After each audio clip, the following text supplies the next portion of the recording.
بسم اللہ اولا و آخرہ سورہ آل عمران آیت نمبر 187 سے ہم شروع کر رہے ہیں انشاءاللہ۔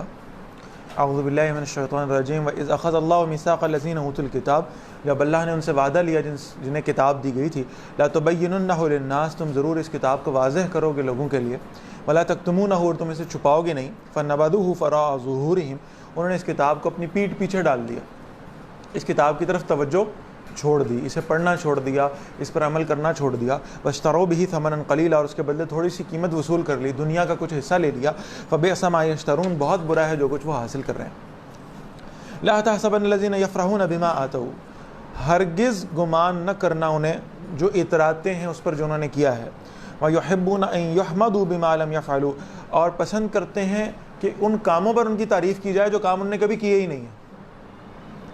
فَلَا تَحْسَبَنَّهُمْ بِمَفَازَةٍ مِّنَ الْعَذَابِ، ہرگز نہ گمان کرنا کہ وہ اس عذاب سے بچ نکلیں گے۔ کام کوئی نہیں کرتے، تعریفوں کا گمان کرتے ہیں، تعریفوں کی خواہش کرتے ہیں کہ لوگ ان کی تعریف کریں گے۔ وَلَهُمْ عَذَابٌ عَلِيمٌ، ان کے لیے دردناک عذاب ہے۔ وَلِلَّهِ مُلْكُ السَّمَاوَاتِ وَالْأَرْضِ، اللہ ہی کے لیے بادشاہی آسمانوں اور زمین کی۔ وَاللَّهُ عَلَىٰ كُلِّ شَيْءٍ قَدِيرٌ، اللہ ہر چیز پر پوری قدرت رکھنے والا ہے۔ إِنَّ فِي خَلْقِ السَّمَاوَاتِ وَالْأَرْضِ، بے شک آسمانوں اور زمین کے پیدا کرنے میں۔ بالکل ابھی ہم آخری آیات کی طرف جا رہے ہیں سورہ آل عمران کی، اور بہت اہم آیات۔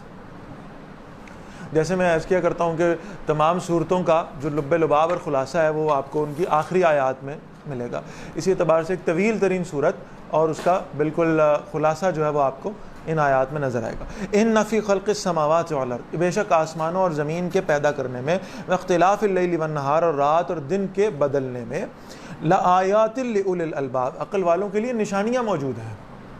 جب اس کائنات میں غور و فکر کرو گے تو اللہ کی معرفت حاصل کرنے کے امکانات تمہیں اپنے سامنے واضح نظر آئیں گے۔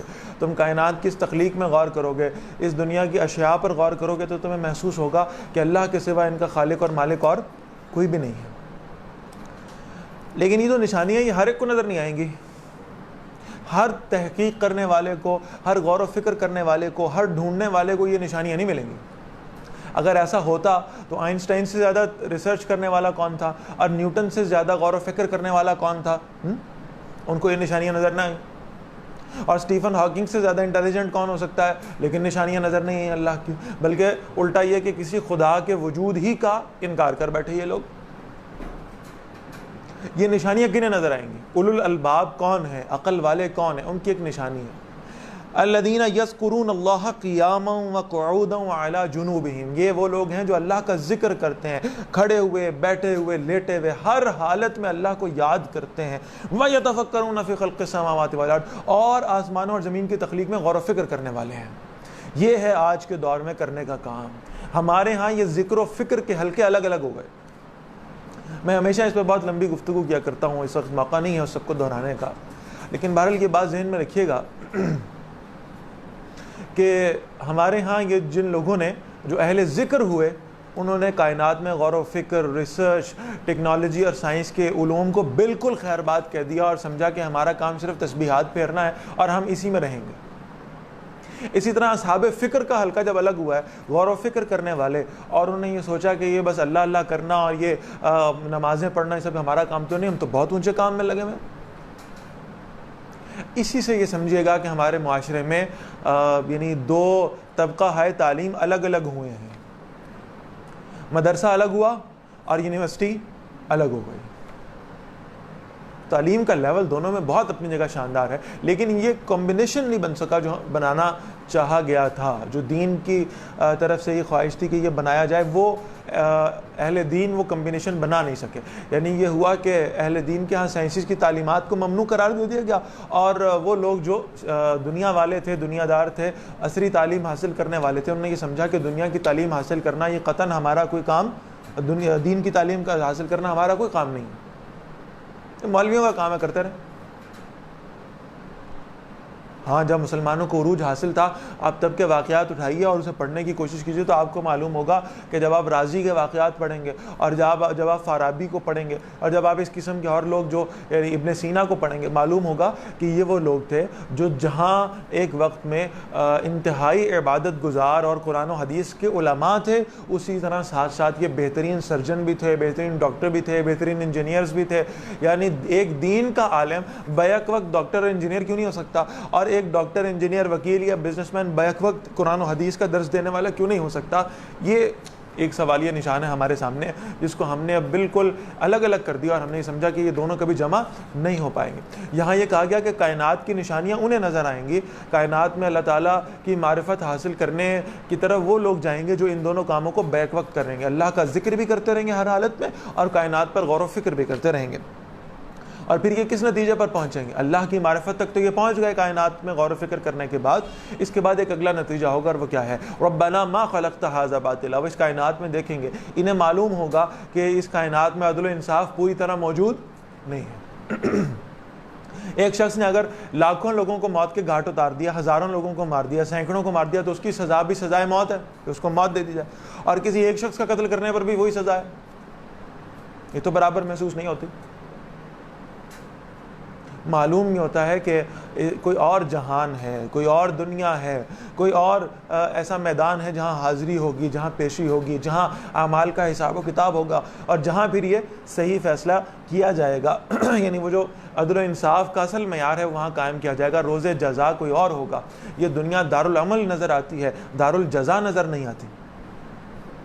تو یہی کائنات کا غور و فکر انہیں پہنچاتا ہے آخرت کے یقین کی طرف، اور یہ کہتے ہیں ربنا ما خلقت ھذا باطلا، ربا آپ نے یہ سب کچھ باطل نہیں بنایا۔ اگر یہاں عدل نہیں ہو رہا تو پھر ایک دن ایسا آئے گا جب عدل ہوگا، اور اس دن کے حوالے سے اللہ سے دعا کرتے ہیں سبحانک، یا اللہ پاک ہے، فقنا عذاب النار، ہمیں آگ کے عذاب سے بچا لیجیے۔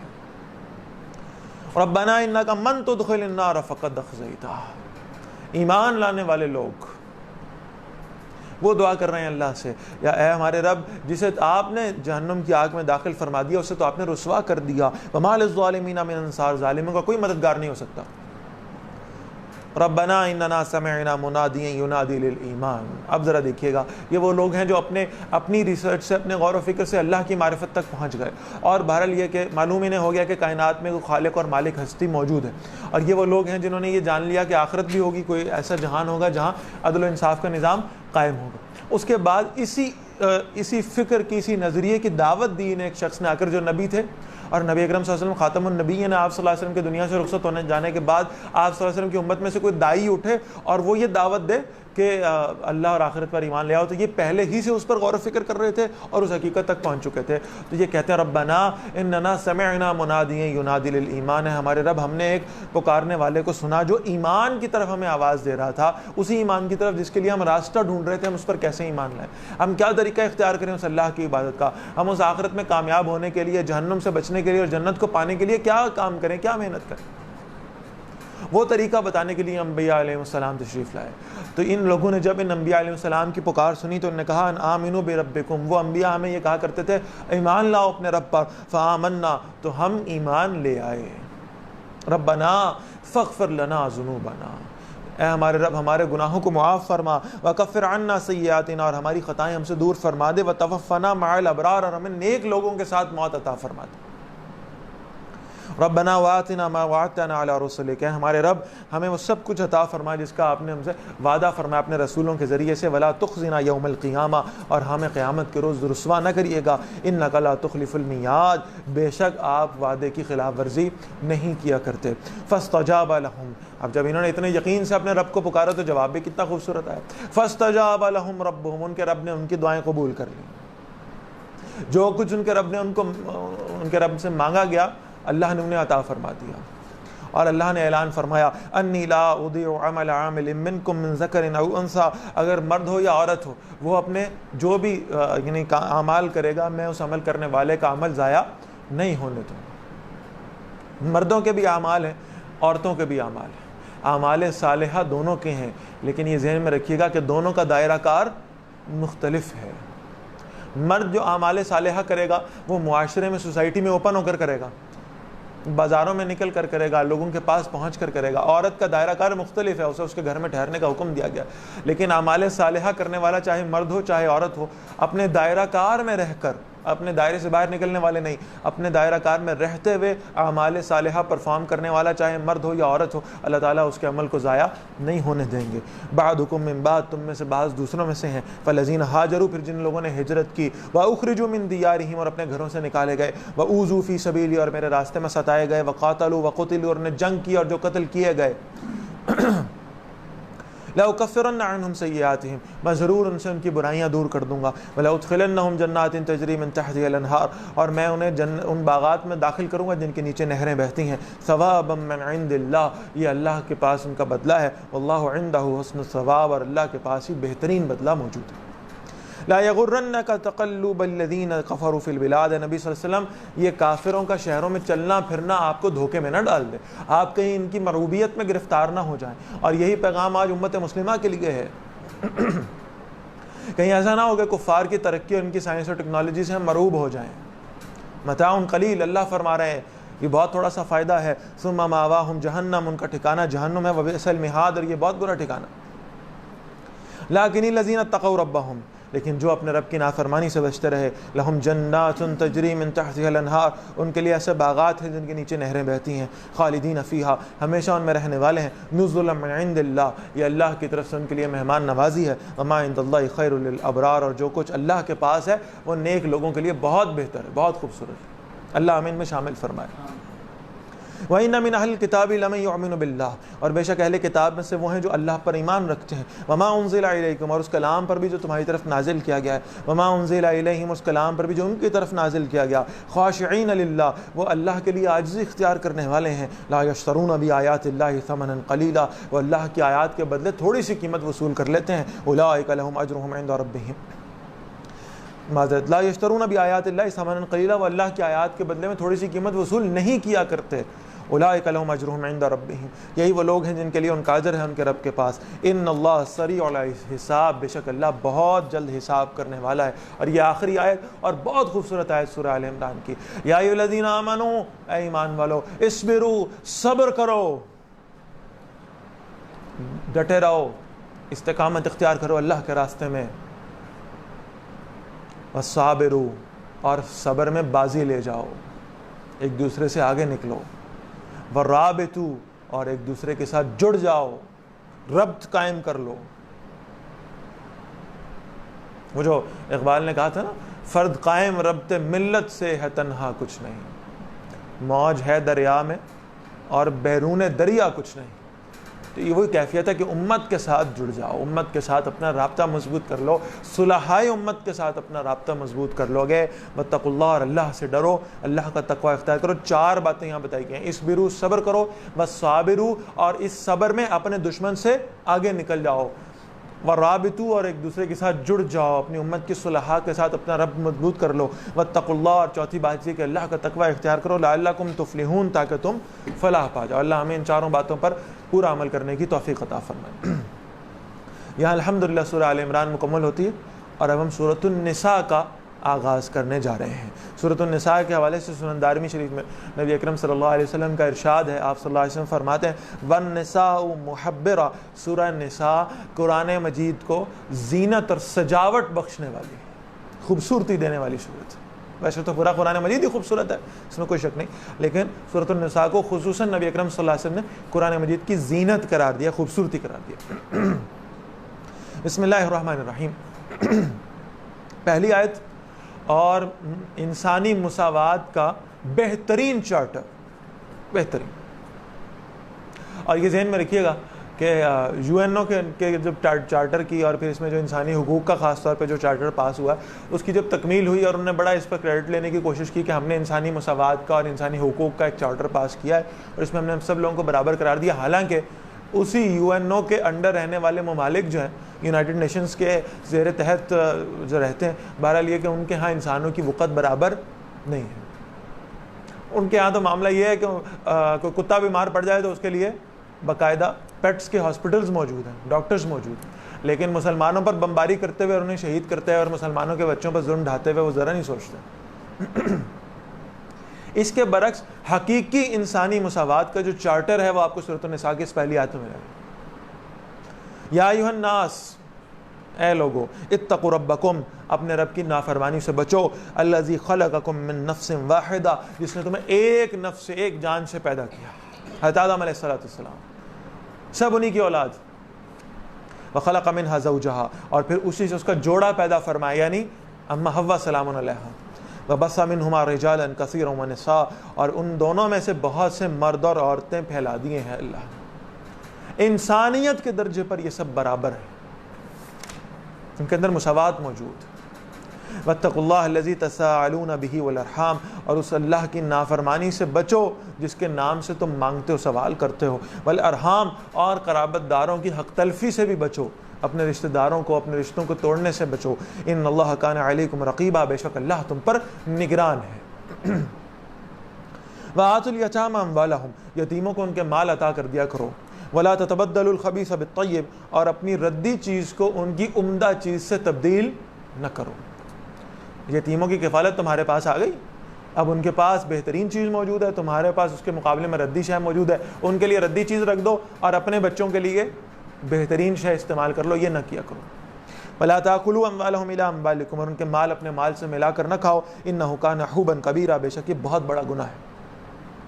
وَإِنْ خِفْتُمْ أَلَّا تُقْسِطُوا فِي الْيَتَامَىٰ، اور اگر تم ڈرتے ہو کہ یتیموں کے معاملے میں عدل نہیں کر سکو گے، فَانْكِحُوا مَا طَابَ لَكُم مِّنَ النِّسَاءِ، تو نکاح کرو ان عورتوں سے جو تمہیں پسند آئے، مثنیٰ وثلاث ورباع، 2 اور 3 اور 4۔ یہاں ایک مغالطے کا ازالہ کر لیجئے۔ بعض لوگوں کو یہ گمان ہوا کہ یہ حکم جائے گی یتیموں کے حوالے سے، کہ اگر تم یتیموں کے حقوق سے ڈرتے ہو کہ تم ادا نہیں کر سکو گے تو انہی یتیموں سے نکاح کر لیا کرو۔ ایسا مطلب نہیں ہے اس آیت کا، اس لیے کہ اگر یتیم نکاح کے قابل ہوں، بالغ ہوں، عاقل ہوں، جو نکاح کی شرائط ہیں، تو پھر ان کی کفالت کسی کے ذمے آئے گی ہی نہیں، پھر تو کفالت کا ذمہ آئے گا ہی نہیں۔ اس سے مراد کیا ہے، ذرا اس کو سمجھ لیں۔ اس سے مراد یہ ہے کہ اگر تم پر کوئی یتیموں کی کفالت آ گئی ہے اور تم نے اسے قبول کر لیا ہے، اور تم یہ سمجھتے ہو کہ تمہاری اپنی جو پہلی بیوی ہے اس کے اپنے بھی بچے ہیں، اور وہ اپنے بچوں کے اور ان یتیموں کے حقوق کو برابر طور پر ادا نہیں کر پائے گی، اور اپنے بچوں کے ہوتے ہوئے دوسروں کے بچوں کو سنبھالنا، ان یتیموں کو سنبھالنا اس کے لیے مشکل معاملہ ہوگا، پھر یہ فرمایا گیا ہے فَانْكِحُوا، نکاح کر لیا کرو، مَا طَابَ لَكُم مِّنَ النِّسَاءِ، اسی لیے یہ فرمایا گیا ان عورتوں سے نکاح کرو جو تمہیں پسند آئے۔ اب ہمارے معاشرے میں اسے بڑا ہی آبسلیٹ سمجھا جاتا ہے، اور یہ ذہن میں رکھیے گا یہاں الفاظ کیا ہیں، مثنیٰ 2 ہیں، والثلاث 3 ہے، ورباع اور 4 ہے۔ یہ جو الفاظ ہیں اس کو سمجھ لیں، میں بڑی ایک یعنی اس کے اندر ایک پوائنٹ ہے جو میں جس کو ہائی لائٹ کرنا چاہ رہا ہوں۔ اب ذرا یہ سمجھیں، یہ جو دوسری، تیسری اور چوتھی شادی کرنے والا ہوگا، اس کے لیے کہا جا رہا ہے، یعنی پہلی ہو چکی ہے، اس کو کہا جا رہا ہے ما طاب لکم من النساء، ان عورتوں میں سے جو تمہیں پسند آئے۔ اس کا مطلب یہ ہے کہ پہلی شادی کرنے کے بعد بھی کسی عورت کو پسند کرنے کی گنجائش بہرحال موجود ہے، ہاں اس کے ساتھ کوئی سیکرٹ افیئر نہ چلایا جائے، بلکہ اللہ کی نافرمانی نہ کی جائے، بلکہ اس کے لیے جائز طریقہ ہے کہ پیغام نکاح بھیج دیا جائے، کوئی حرج نہیں اس میں۔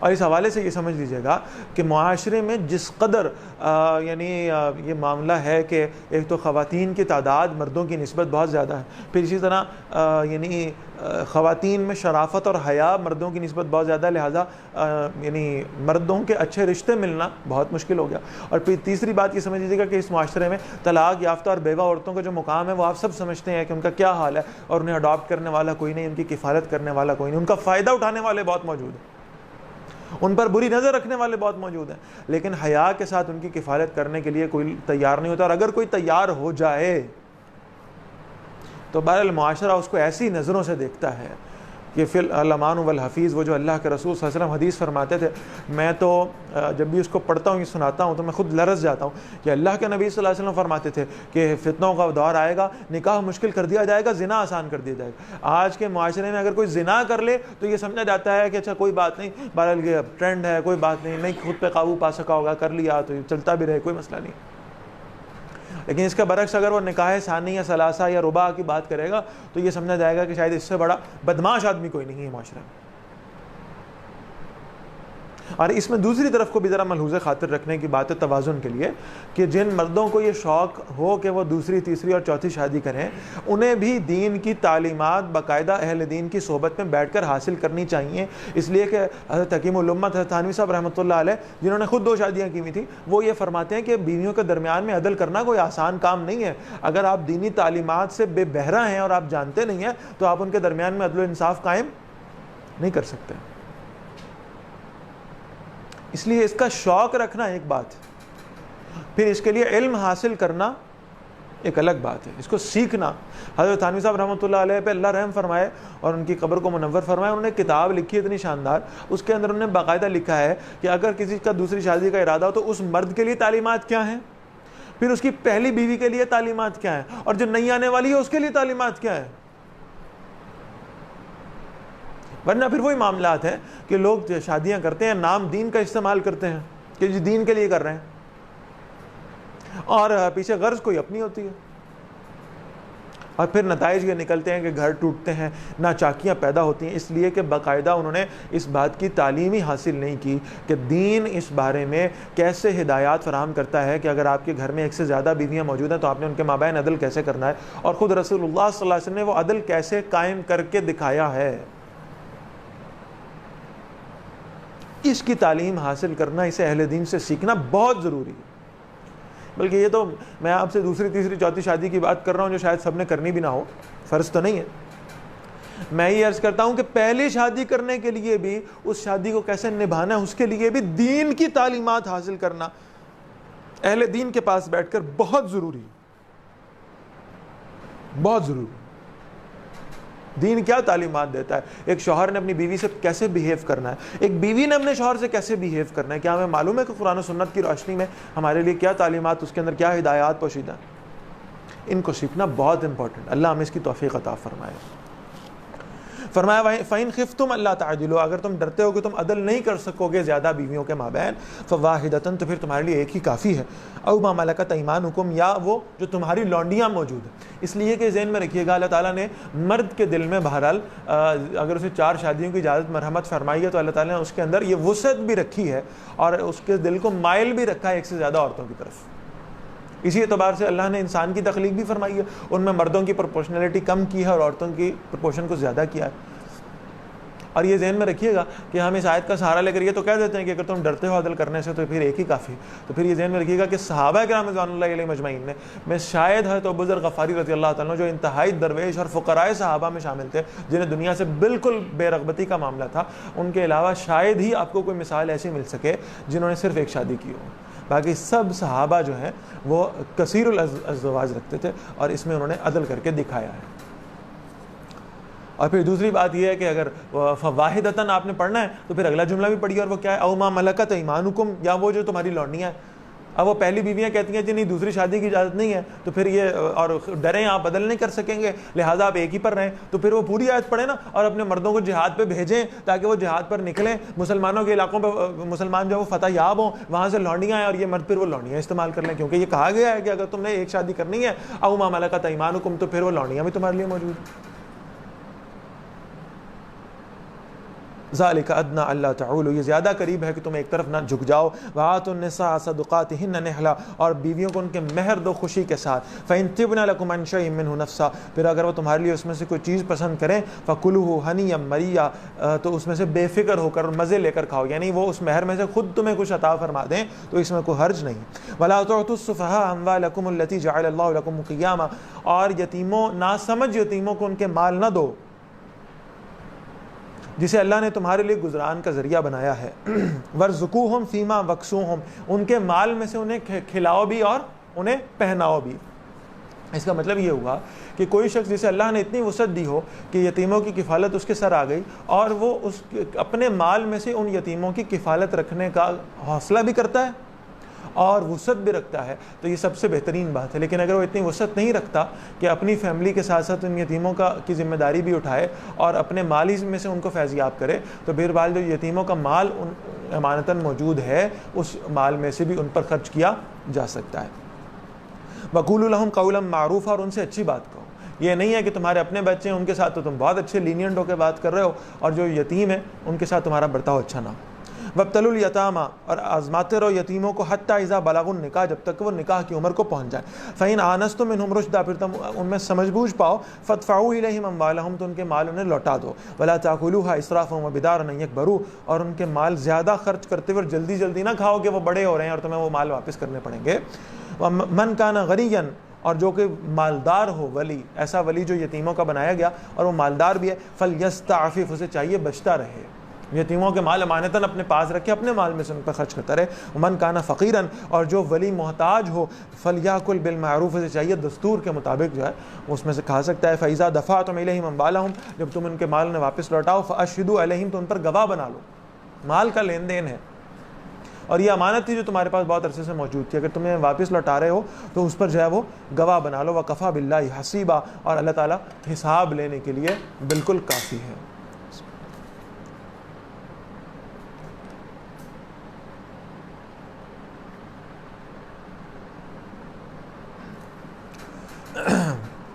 آیت نمبر 7 پر ہوں جی اس وقت میں، سورۃ النساء. لِلرِّجَالِ نَصِيبٌ مِّمَّا تَرَكَ الْوَالِدَانِ وَالْأَقْرَبُونَ، یہاں سے اب وراثت کے احکامات شروع ہو رہے ہیں. مردوں کے لیے حصہ ہے اس میں سے جو چھوڑ گئے ماں باپ اور زیادہ قریبی رشتہ دار. وَلِلنِّسَاءِ نَصِيبٌ مِّمَّا تَرَكَ الْوَالِدَانِ وَالْأَقْرَبُونَ، اور عورتوں کے لیے بھی حصہ ہے اس میں سے جو ماں باپ اور قریبی رشتہ دار جو ہیں وہ چھوڑ گئے. مِّمَّا قَلَّ مِنْهُ أَوْ كَثُرَ، ترکے میں سے چاہے تھوڑا ہو یا زیادہ ہو. نصیبًا مفروضا، یہ مقرر کردہ حصہ ہے. وَإِذَا حَضَرَ الْقِسْمَةَ، اور جب وراثت کی تقسیم کے وقت حاضر ہوں، اولو القربہ، قرابت دار، والیتامى، اور یتیم، والمساکین، اور محتاج، فارزقوہم منہ، تو انہیں ترکے میں سے بھی دو. وَقُولُوا لَهُمْ قَوْلًا مَّعْرُوفًا، اور ان سے اچھی بات کہو. وَلْيَخْشَ الَّذِينَ لَوْ تَرَكُوا مِنْ خَلْفِهِمْ ذُرِّيَّةً ضِعَافًا خَافُوا عَلَيْهِمْ، اور چاہیے کہ ڈریں وہ لوگ کہ اگر وہ اپنے پیچھے کمزور اولاد چھوڑ کر فوت ہو جائیں تو وہ کتنا اس کے بارے میں فکر مند ہوتے ہیں. فَلْيَتَّقُوا اللَّهَ، انہیں چاہیے کہ اللہ کی نافرمانی سے بچیں. وَلْيَقُولُوا قَوْلًا سَدِيدًا، اور چاہیے کہ سیدھی بات کیا کریں. یعنی یتیم کے ولی کو یہ ہدایت دی جا رہی ہے کہ اگر تم سوچو تم فوت ہو جاؤ اور تمہارے بچے چھوٹے ہوں اور وہ یتیم ہو جائیں اور ان کا کوئی اور کسی اور کو ولی مقرر کر دیا جائے، تو تم اپنے بچوں کے بارے میں اس دنیا سے جانے کے بعد بھی کس قدر فکر مند ہوگے. اسی طرح وہ شخص جو فوت ہو گیا اور اس کے یتیم بچے تمہاری کفالت میں آ گئے ہیں، ان بچوں کو بہرحال یعنی محبت کے ساتھ ان کی پرورش کرو. ان الذین یاکلون اموال الیتامی ظلما، وہ لوگ جو یتیموں کا مال ناحق انداز سے کھاتے ہیں، انما یاکلون فی بطونہم نارا، وہ تو اپنے پیٹ میں آگ بھر رہے ہیں جہنم کی. وسیصلون سعیرا، ان قریب وہ اس بھڑکتی ہوئی آگ میں داخل ہو جائیں گے. یوصیکم اللہ فی اولادکم، اللہ تمہیں تمہاری اولادوں کے بارے میں وصیت فرماتا ہے. یہ ہے اب میراث میں حصہ اولاد اور والدین کا. اور اس میں بھی یہ ذہن میں رکھیے گا کہ عورتوں کے کتنے حقوق اللہ نے رکھے ہیں، آپ کو صرف اس ایک آیت سے معلوم ہو جائے گا. خاص طور پر بیٹی کو اللہ نے کیا درجہ دیا ہے اس آپ کو یعنی یہاں ظاہر ہو جائے گا. فرمایا للذکر مثل حظ الانثیین، بیٹے کا جو حصہ ہے وہ دو بیٹیوں کے برابر ہے. اس کو ذرا سمجھ لیجیے. آج آپ ڈیفائن کرنا چاہتے ہیں کہ 1 میٹر لینتھ لینی ہے، 1 میٹر کی لینتھ لینی، یا 1 کلو گرام ہم نے ویٹ لینا ہے، تو آپ اس کے لیے 1 کلو گرام کیسے استعمال کریں گے؟ ایک سٹینڈرڈ طے کریں گے. SI یونٹس، سٹینڈرڈ جو سسٹم انٹرنیشنل کے جو یونٹس ہیں ان کو ہم دیکھیں گے کہ اس کے اندر جو ہے نا وہ 1 میٹر اتنا ہے، لہٰذا ہمارے یہاں بھی 1 میٹر اتنا ہوگا. 1 کلو گرام اتنا ہے تو 1 کلو گرام ہم اتنا لیں گے. یہ سسٹم انٹرنیشنل ہے اور وہاں جو سٹینڈرڈ سیٹ کیا گیا اس کے اندر تبدیلی ممکن نہیں. بالکل اسی طرح سمجھ لیجیے فرمایا گیا للذکر مثل حظ الانثیین، ایک بیٹے کا حصہ 2 بیٹیوں کے برابر ہے. سٹینڈرڈ یہاں بنایا گیا ہے بیٹیوں کے حصے کو. پہلے تم بیٹی کا حصہ دو، جتنا بیٹی کا حصہ ہوگا اس سے ڈبل حصہ بیٹے کو عطا کر دو. اور یہ وہ معاملہ ہے جس میں ہمارے معاشرے میں بہت کمی ہے، بہت کمی، اللہ معاف فرمائے، بہت کمی. یہ جب سے جہیز کا یعنی سے میں جاہلانہ رسم کہوں کہ یہ جب ہمارے معاشرے میں آئی ہے تب سے وراثتیں دینا لوگ بند ہو گئے، الا ماشاء اللہ.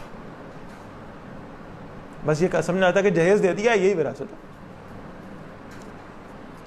اللہ کا واسطہ بیٹیوں کا حق نہ ماریں. جس مال میں سے بیٹیوں اور بہنوں کا حق کھا لیا جائے وہ مال پاکیزہ نہیں رہتا. میں پوری ذمہ داری کے ساتھ یہ جملہ کہہ رہا ہوں.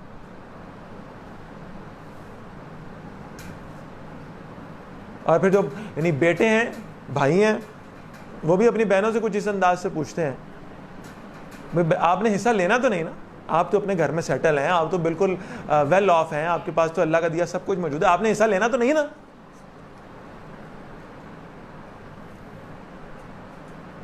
تو ہم تو اس کا ایک ہی جواب دیتے ہیں. ہمارے پاس کوئی شخص آئے نا اور اگر کہے کہ بھائی وہ میں نے بہن سے پوچھا تھا تم نے حصہ لینا تو نہیں, تو اس نے کہا نہیں کوئی بات نہیں. اب ظاہر ہے اس بہن کو بھی پتا ہے کہ اگر میں نے کہا نہیں جی میں نے حصہ لینا تو میں لالچی ٹھہرائی جاؤں گی. اچھا اب تم ابا جی کے گھر کو تقسیم کرو گی, اب تم فیکٹری تقسیم کرو گی, اب تم ہم سے پیسے لو گی. کیسے کیسے تانے نہیں دیے جاتے. تو ہم تو ایک ہی سوال کا جواب دیتے ہیں آج کل, اور وہ یہی ہے کہ اگر ہم سے کوئی پوچھتا ہے کہ جی بہن سے پوچھ لیتے ہیں, اگر وہ کہتی ہے نا کہ ہم نے نہیں لینا حصہ تو پھر تو کوئی مسئلہ نہیں. میں کہتا ہوں نہیں ایسا نہیں ہے, آپ ایسا کریں پوچھیں مت, آپ حصہ الگ کریں, اس بہن کو وہ حصہ عطا کر دیں, اس کے بعد ہفتے 10 دن بعد مہینے 2 مہینے سال بعد جا کر اس سے کہیں کہ رکھنا نہیں ہے تو واپس کر دو. لہجے کو دے گئی تو پھر مینوں بھی دسنا. آپ کا کام پوچھنا نہیں ہے, آپ کا کام حصہ دینا ہے. فَإِن كُنَّ نِسَاءً فَوْقَ اثْنَتَيْنِ, پھر اگر بیٹیاں 2 سے زائد ہوں, یعنی صرف بیٹیاں اور 2 سے زیادہ ہوں, فَلَهُنَّ ثُلُثُ مَا تَرَكَ, تو 2/3 ہے اس کا جو میت نے چھوڑا. وَإِن كَانَتْ وَاحِدَةً, اور اگر ایک ہی بیٹی ہو, فَلَهَا النِّصْفُ, تو اس کے لیے نصف ترکہ ہے. وَلِأَبَوَيْهِ لِكُلِّ وَاحِدٍ مِّنْهُمَا, اور میت کے ماں باپ کے لیے یعنی ہر ایک کے لیے ان میں سے دونوں میں سے السدس مما ترک, چھٹا حصہ ہے جو اس نے چھوڑا ہے. ان کان لہ ولد, اگر میت کی اولاد ہے. فإن لم یکن لہ ولد, اگر اس کی کوئی اولاد نہیں ہے. وورثہ ابواہ, اور اس کے وارث اس کے صرف ماں باپ ہی ہیں, اس کو کلالہ کہتے ہیں. فلأمہ الثلث, تو اس کی ماں کا تیسرا حصہ. وإن کان لہ اخوۃ, اور اگر اس کے کئی بھائی ہیں, معذرت کلالہ کا لفظ میں نے یہاں بول دیا, اگلی آیت میں اس کا حکم. فإن کان لہ اخوۃ, اگر اس کے کئی بھائی ہیں, فلأمہ السدس, تو اس کی ماں کا چھٹا حصہ ہے. من بعد وصیۃ یوصی بہا او دین, وہ وصیت پوری کرنے کے بعد جو مرنے والا وصیت کر گیا, یعنی 1/3 میں اس کی وصیت موجود ہے. اور اس میں یہ بھی ذہن میں رکھیے گا کہ جو قرض ہوگا میت کا, او دین کا مطلب یہ ہے کہ اگر اس کا کوئی قرض ہے تو وہ قرض ادا کرنے کے بعد پھر وہ جو باقی ماندہ ترکہ ہوگا اس میں سے حصے تقسیم کیے جائیں گے. آباؤکم و ابناؤکم, تمہارے باپ اور تمہارے بیٹے ہیں. لا تدرون ایہم اقرب لکم نفعا, تم نہیں جانتے کہ ان میں سے کون زیادہ قریب ہے تمہیں نفع پہنچانے میں. فریضۃ من اللہ, یہ حصے اللہ کی طرف سے مقرر کردہ ہیں. ان اللہ کان علیما حکیما, بے شک اللہ سب کچھ جاننے والا اور کمال حکمت والا. وَلَكُمْ نِصْفُ مَا تَرَكَ أَزْوَاجُكُمْ, تمہارے لیے نصف ہے اس میں سے جو تمہاری بیویاں چھوڑ جائیں. إِن لَمْ يَكُنْ لَهُنَّ وَلَدٌ, اگر ان کی اولاد نہ ہو. فَإِن كَانَ لَهُنَّ وَلَدٌ, پھر اگر ان کی اولاد ہو جائے. فَلَكُمُ الرُّبُعُ مِمَّا تَرَكْنَا, تو تمہارے لیے چوتھائی ہے اس میں سے جو وہ چھوڑ جائیں. مِن بَعْدِ وَصِيَّةٍ يُوصِينَ بِهَا أَوْ دَيْنٍ, اس وصیت کو پورا کرنے کے بعد جسے وہ کر گئے ہیں یا پھر قرض کو ادا کرنے کے بعد. وَلَهُنَّ الرُّبُعُ مِمَّا تَرَكْتُمْ, اور ان کے لیے چوتھا حصہ ہے اس میں سے جو تم چھوڑو. إِن لَمْ يَكُنْ لَكُمْ وَلَدٌ, پھر اگر تمہاری اولاد نہ ہو. فَإِن كَانَ لَكُمْ وَلَدٌ, اور پھر اگر تمہاری اولاد ہو. فَلَهُنَّ الثُّمُنُ مِمَّا تَرَكْتُمْ, تو 8واں حصہ اس میں سے جو تم چھوڑ جاؤ.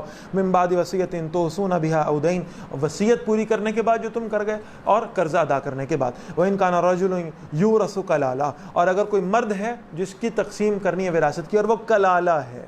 کلالہ سے مراد وہ مرد ہے جس کے نہ والدین ہیں اور نہ ہی اس کی اولاد ہے. ام امرأۃ, یا ایسی عورت ہو. وَلَهُ أَخٌ أَوْ أُخْتٌ, اس کا ایک بھائی اور ایک بہن ہو. فَلِكُلِّ وَاحِدٍ مِّنْهُمَا السُّدُسُ, تو ہر ایک کے لیے ان میں سے چھٹا حصہ ہے. فَإِن كَانُوا أَكْثَرَ مِنْ ذَلِكَ, اور اگر اس سے زیادہ ہوں. فَهُمْ شُرَكَاءُ فِي الثُّلُثِ, تو وہ 1/3 حصے میں سب کے سب شریک ہو جائیں گے. مِن بَعْدِ وَصِيَّةٍ يُوصِي بِهَا أَوْ دَيْنٍ, وصیت پوری کرنے کے بعد اور قرض ادا کرنے کے بعد. غَيْرَ مُضَارٍ, بغیر کسی کو نقصان پہنچائے. وصیۃ من اللہ, یہ اللہ کی طرف سے وصیت ہے. واللہ علیم حلیم, اور اللہ سب کچھ جاننے والا اور بڑے تحمل والا ہے. تِلْكَ حُدُودُ اللَّهِ, یہ اللہ کی مقرر کردہ حدود ہیں. وَمَن يُطِعِ اللَّهَ وَرَسُولَهُ, جس نے اللہ اور اس کے رسول صلی اللہ علیہ وسلم کی اطاعت کی. يُدْخِلْهُ جَنَّاتٍ تَجْرِي مِن تَحْتِهَا الْأَنْهَارُ, اللہ اسے ان باغات میں داخل فرمائے گا جن کے نیچے نہریں بہتی ہیں. خالدین فیہا, ہمیشہ ان میں رہنے والے ہیں. وَذَلِكَ الْفَوْزُ الْعَظِيمُ, یہ ہے جو شاندار کامیابی ہے. اللہ ہمیں ان میں شامل فرمائے. وَمَن يَعْصِ اللَّهَ وَرَسُولَهُ, اور جس نے اللہ اور اس کے رسول صلی اللہ علیہ وسلم کی نافرمانی کی. وَيَتَعَدَّ حُدُودَهُ, اور اللہ کے مقرر کردہ حدود سے تجاوز کیا. یدخلہ نارا، اللہ اسے آگ میں داخل کرے گا، خالدن فیہا، ہمیشہ اس میں رہنے والا ہے، ولہ عذاب مہین، اور اس کے لیے ذلت والا عذاب، اللہ ہمیں اس سے محفوظ ہو۔ واللاتی یاتین الفاحشۃ من نسائکم، یہاں بدکاری کی سزا کی بات آ رہی ہے، اور جو تمہاری عورتوں میں سے جو بدکاری کا ارتکاب کریں، فاستشہدوا علیہن اربعۃ منکم، ان پر 4 مرد مسلمانوں میں سے گواہ کے طور پہ ٹھہراؤ۔ فإن شہدوا، پھر اگر وہ گواہی دیں، فامسکوہن فی البیوت، تو انہیں اپنے گھر میں روکے رکھو، حتی یتوفاہن الموت، یہاں تک کہ انہیں موت آ جائے، او یجعل اللہ لہن سبیلا، یا اللہ ان کے لیے کوئی اور راستہ طے فرما دے۔ تاحیات قید ہے، اگر مسلمان عورت کوئی ہو اور کسی غیر مسلم سے بدکاری کی مرتکب ہو اور 4 مرد اس پر گواہ ہوں، تو اسے تاحیات گھر میں قید کر دیا جائے، اللہ کی شریعت میں اس کے لیے کوئی اور حکم نازل ہو۔ واللذانی یاتیانیہا منکم، اور جو 2 لوگ باہم ارتکاب کریں تم میں سے بدکاری کا، یعنی اس حوالے سے ہمیں دیجیے گا کہ احکامات آئے، اور اس کے بعد جب سورۃ النور کے احکامات آئے ہیں زنا اور رجم کی سزا کے حوالے سے، تو ان میں اس کی مزید وضاحت جو ہے نا وہ کر دی گئی۔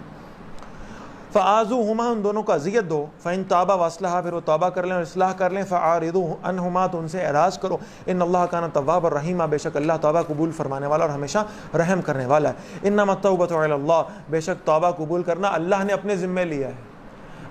بندوں کے ذمہ ہوتا ہے کہ توبہ کو قبول کر لیا جائے، تو شاید یہ کبھی کسی کی توبہ قبول ہی نہ کرتا۔ للذین یعملون السوء بجہالۃ، ان کے لیے جو ناسمجھی میں برائی کرتے ہیں، ثم یتوبون من قریب، پھر وہ جلد ہی توبہ کر لیں، فاولئک یتوب اللہ علیہم، تو یہ لوگ ہیں جن کی اللہ تعالیٰ کی توبہ کو قبول فرماتے ہیں، وکان اللہ علیما حکیما، اور اللہ سب کچھ جاننے والے اور کمال حکمت والے۔ یعنی توبہ کا مطلب یہ ہے کہ گناہ سرزد ہو جائے اور انسان کو اس گناہ کے گناہ ہونے کا احساس پیدا ہو جائے، تو انتظار کیے بغیر اور ڈیلے کیے بغیر فوراً اللہ سے معافی مانگ لے۔ وَلَيْسَتِ التَّوْبَةُ لِلَّذِينَ يَعْمَلُونَ السَّيِّئَاتِ، اور ان کے لیے توبہ نہیں ہے جو گناہ کیے جاتے ہیں، توبہ بھی کر رہے ہیں، گناہ بھی کر رہے ہیں۔ رات کو سونے لگے، سارا دن سود پہ کاروبار کیا، رات کو سوتے ہوئے اب خوف ہے کہ کہیں نیند میں موت ہی نہ آ جائے، کہہ رہے ہیں یا اللہ میری توبہ، یا اللہ مجھے معاف کر دے، استغفر اللہ ربی من کل ذنب واتوب الیہ، پڑھ لیا یہ سارا کچھ، اس کے بعد سو گئے، اور ارادہ کیا ہے؟ صبح اٹھیں گے اور دوبارہ جا کر سود کا کاروبار شروع کر دیں گے۔ توبہ کے لیے ضروری ہے کہ انسان اللہ سے یہ وعدہ کرے کہ آئندہ میں ان گناہوں کا ارتکاب نہیں کروں گا۔ قال انی تبت الآن، وہ کہے کہ بے شک میں توبہ کرتا ہوں اب، والذین یموتون وہم کفار، اور ان کے لیے بھی توبہ نہیں ہے جو مرتے ہیں اس حال میں کہ وہ کافر ہوں۔ اولئک اعتدنا لهم عذابا علیما، یہ وہ لوگ ہیں جن کے لیے ہم نے دردناک عذاب تیار کر رکھا ہے۔ یا ایھا الذین آمنوا، اب یہ خواتین کے ساتھ جو ظلم ہے اس کی ممانعت کی جا رہی ہے۔ اے ایمان والو، لا یحل لکم، تمہارے لیے حلال نہیں ہے، ان ترثوا النساء کرہا، کہ تم عورتوں کے زبردستی وارث بن جاؤ، ان کی وراثت ہتھیا لو۔ ولا تعضلوهن لتذهبوا ببعض ما آتيتموهن، اور نہ ہی انہیں روکے رکھو تاکہ جو کچھ تم نے انہیں دیا وہ لے لو، یعنی انہیں گھر پر بلا وجہ زبردستی قید کیے رکھو۔ مثال کے طور پر اس کو ذرا سمجھ لو، سوتیلی ماں ہے، اب اسے حصہ تو ملنا ہے، اسے گھر میں قید کر دینا اس وجہ سے کہ اس کا حصہ گھر سے باہر نکلنے نہ پائے، جائز نہیں۔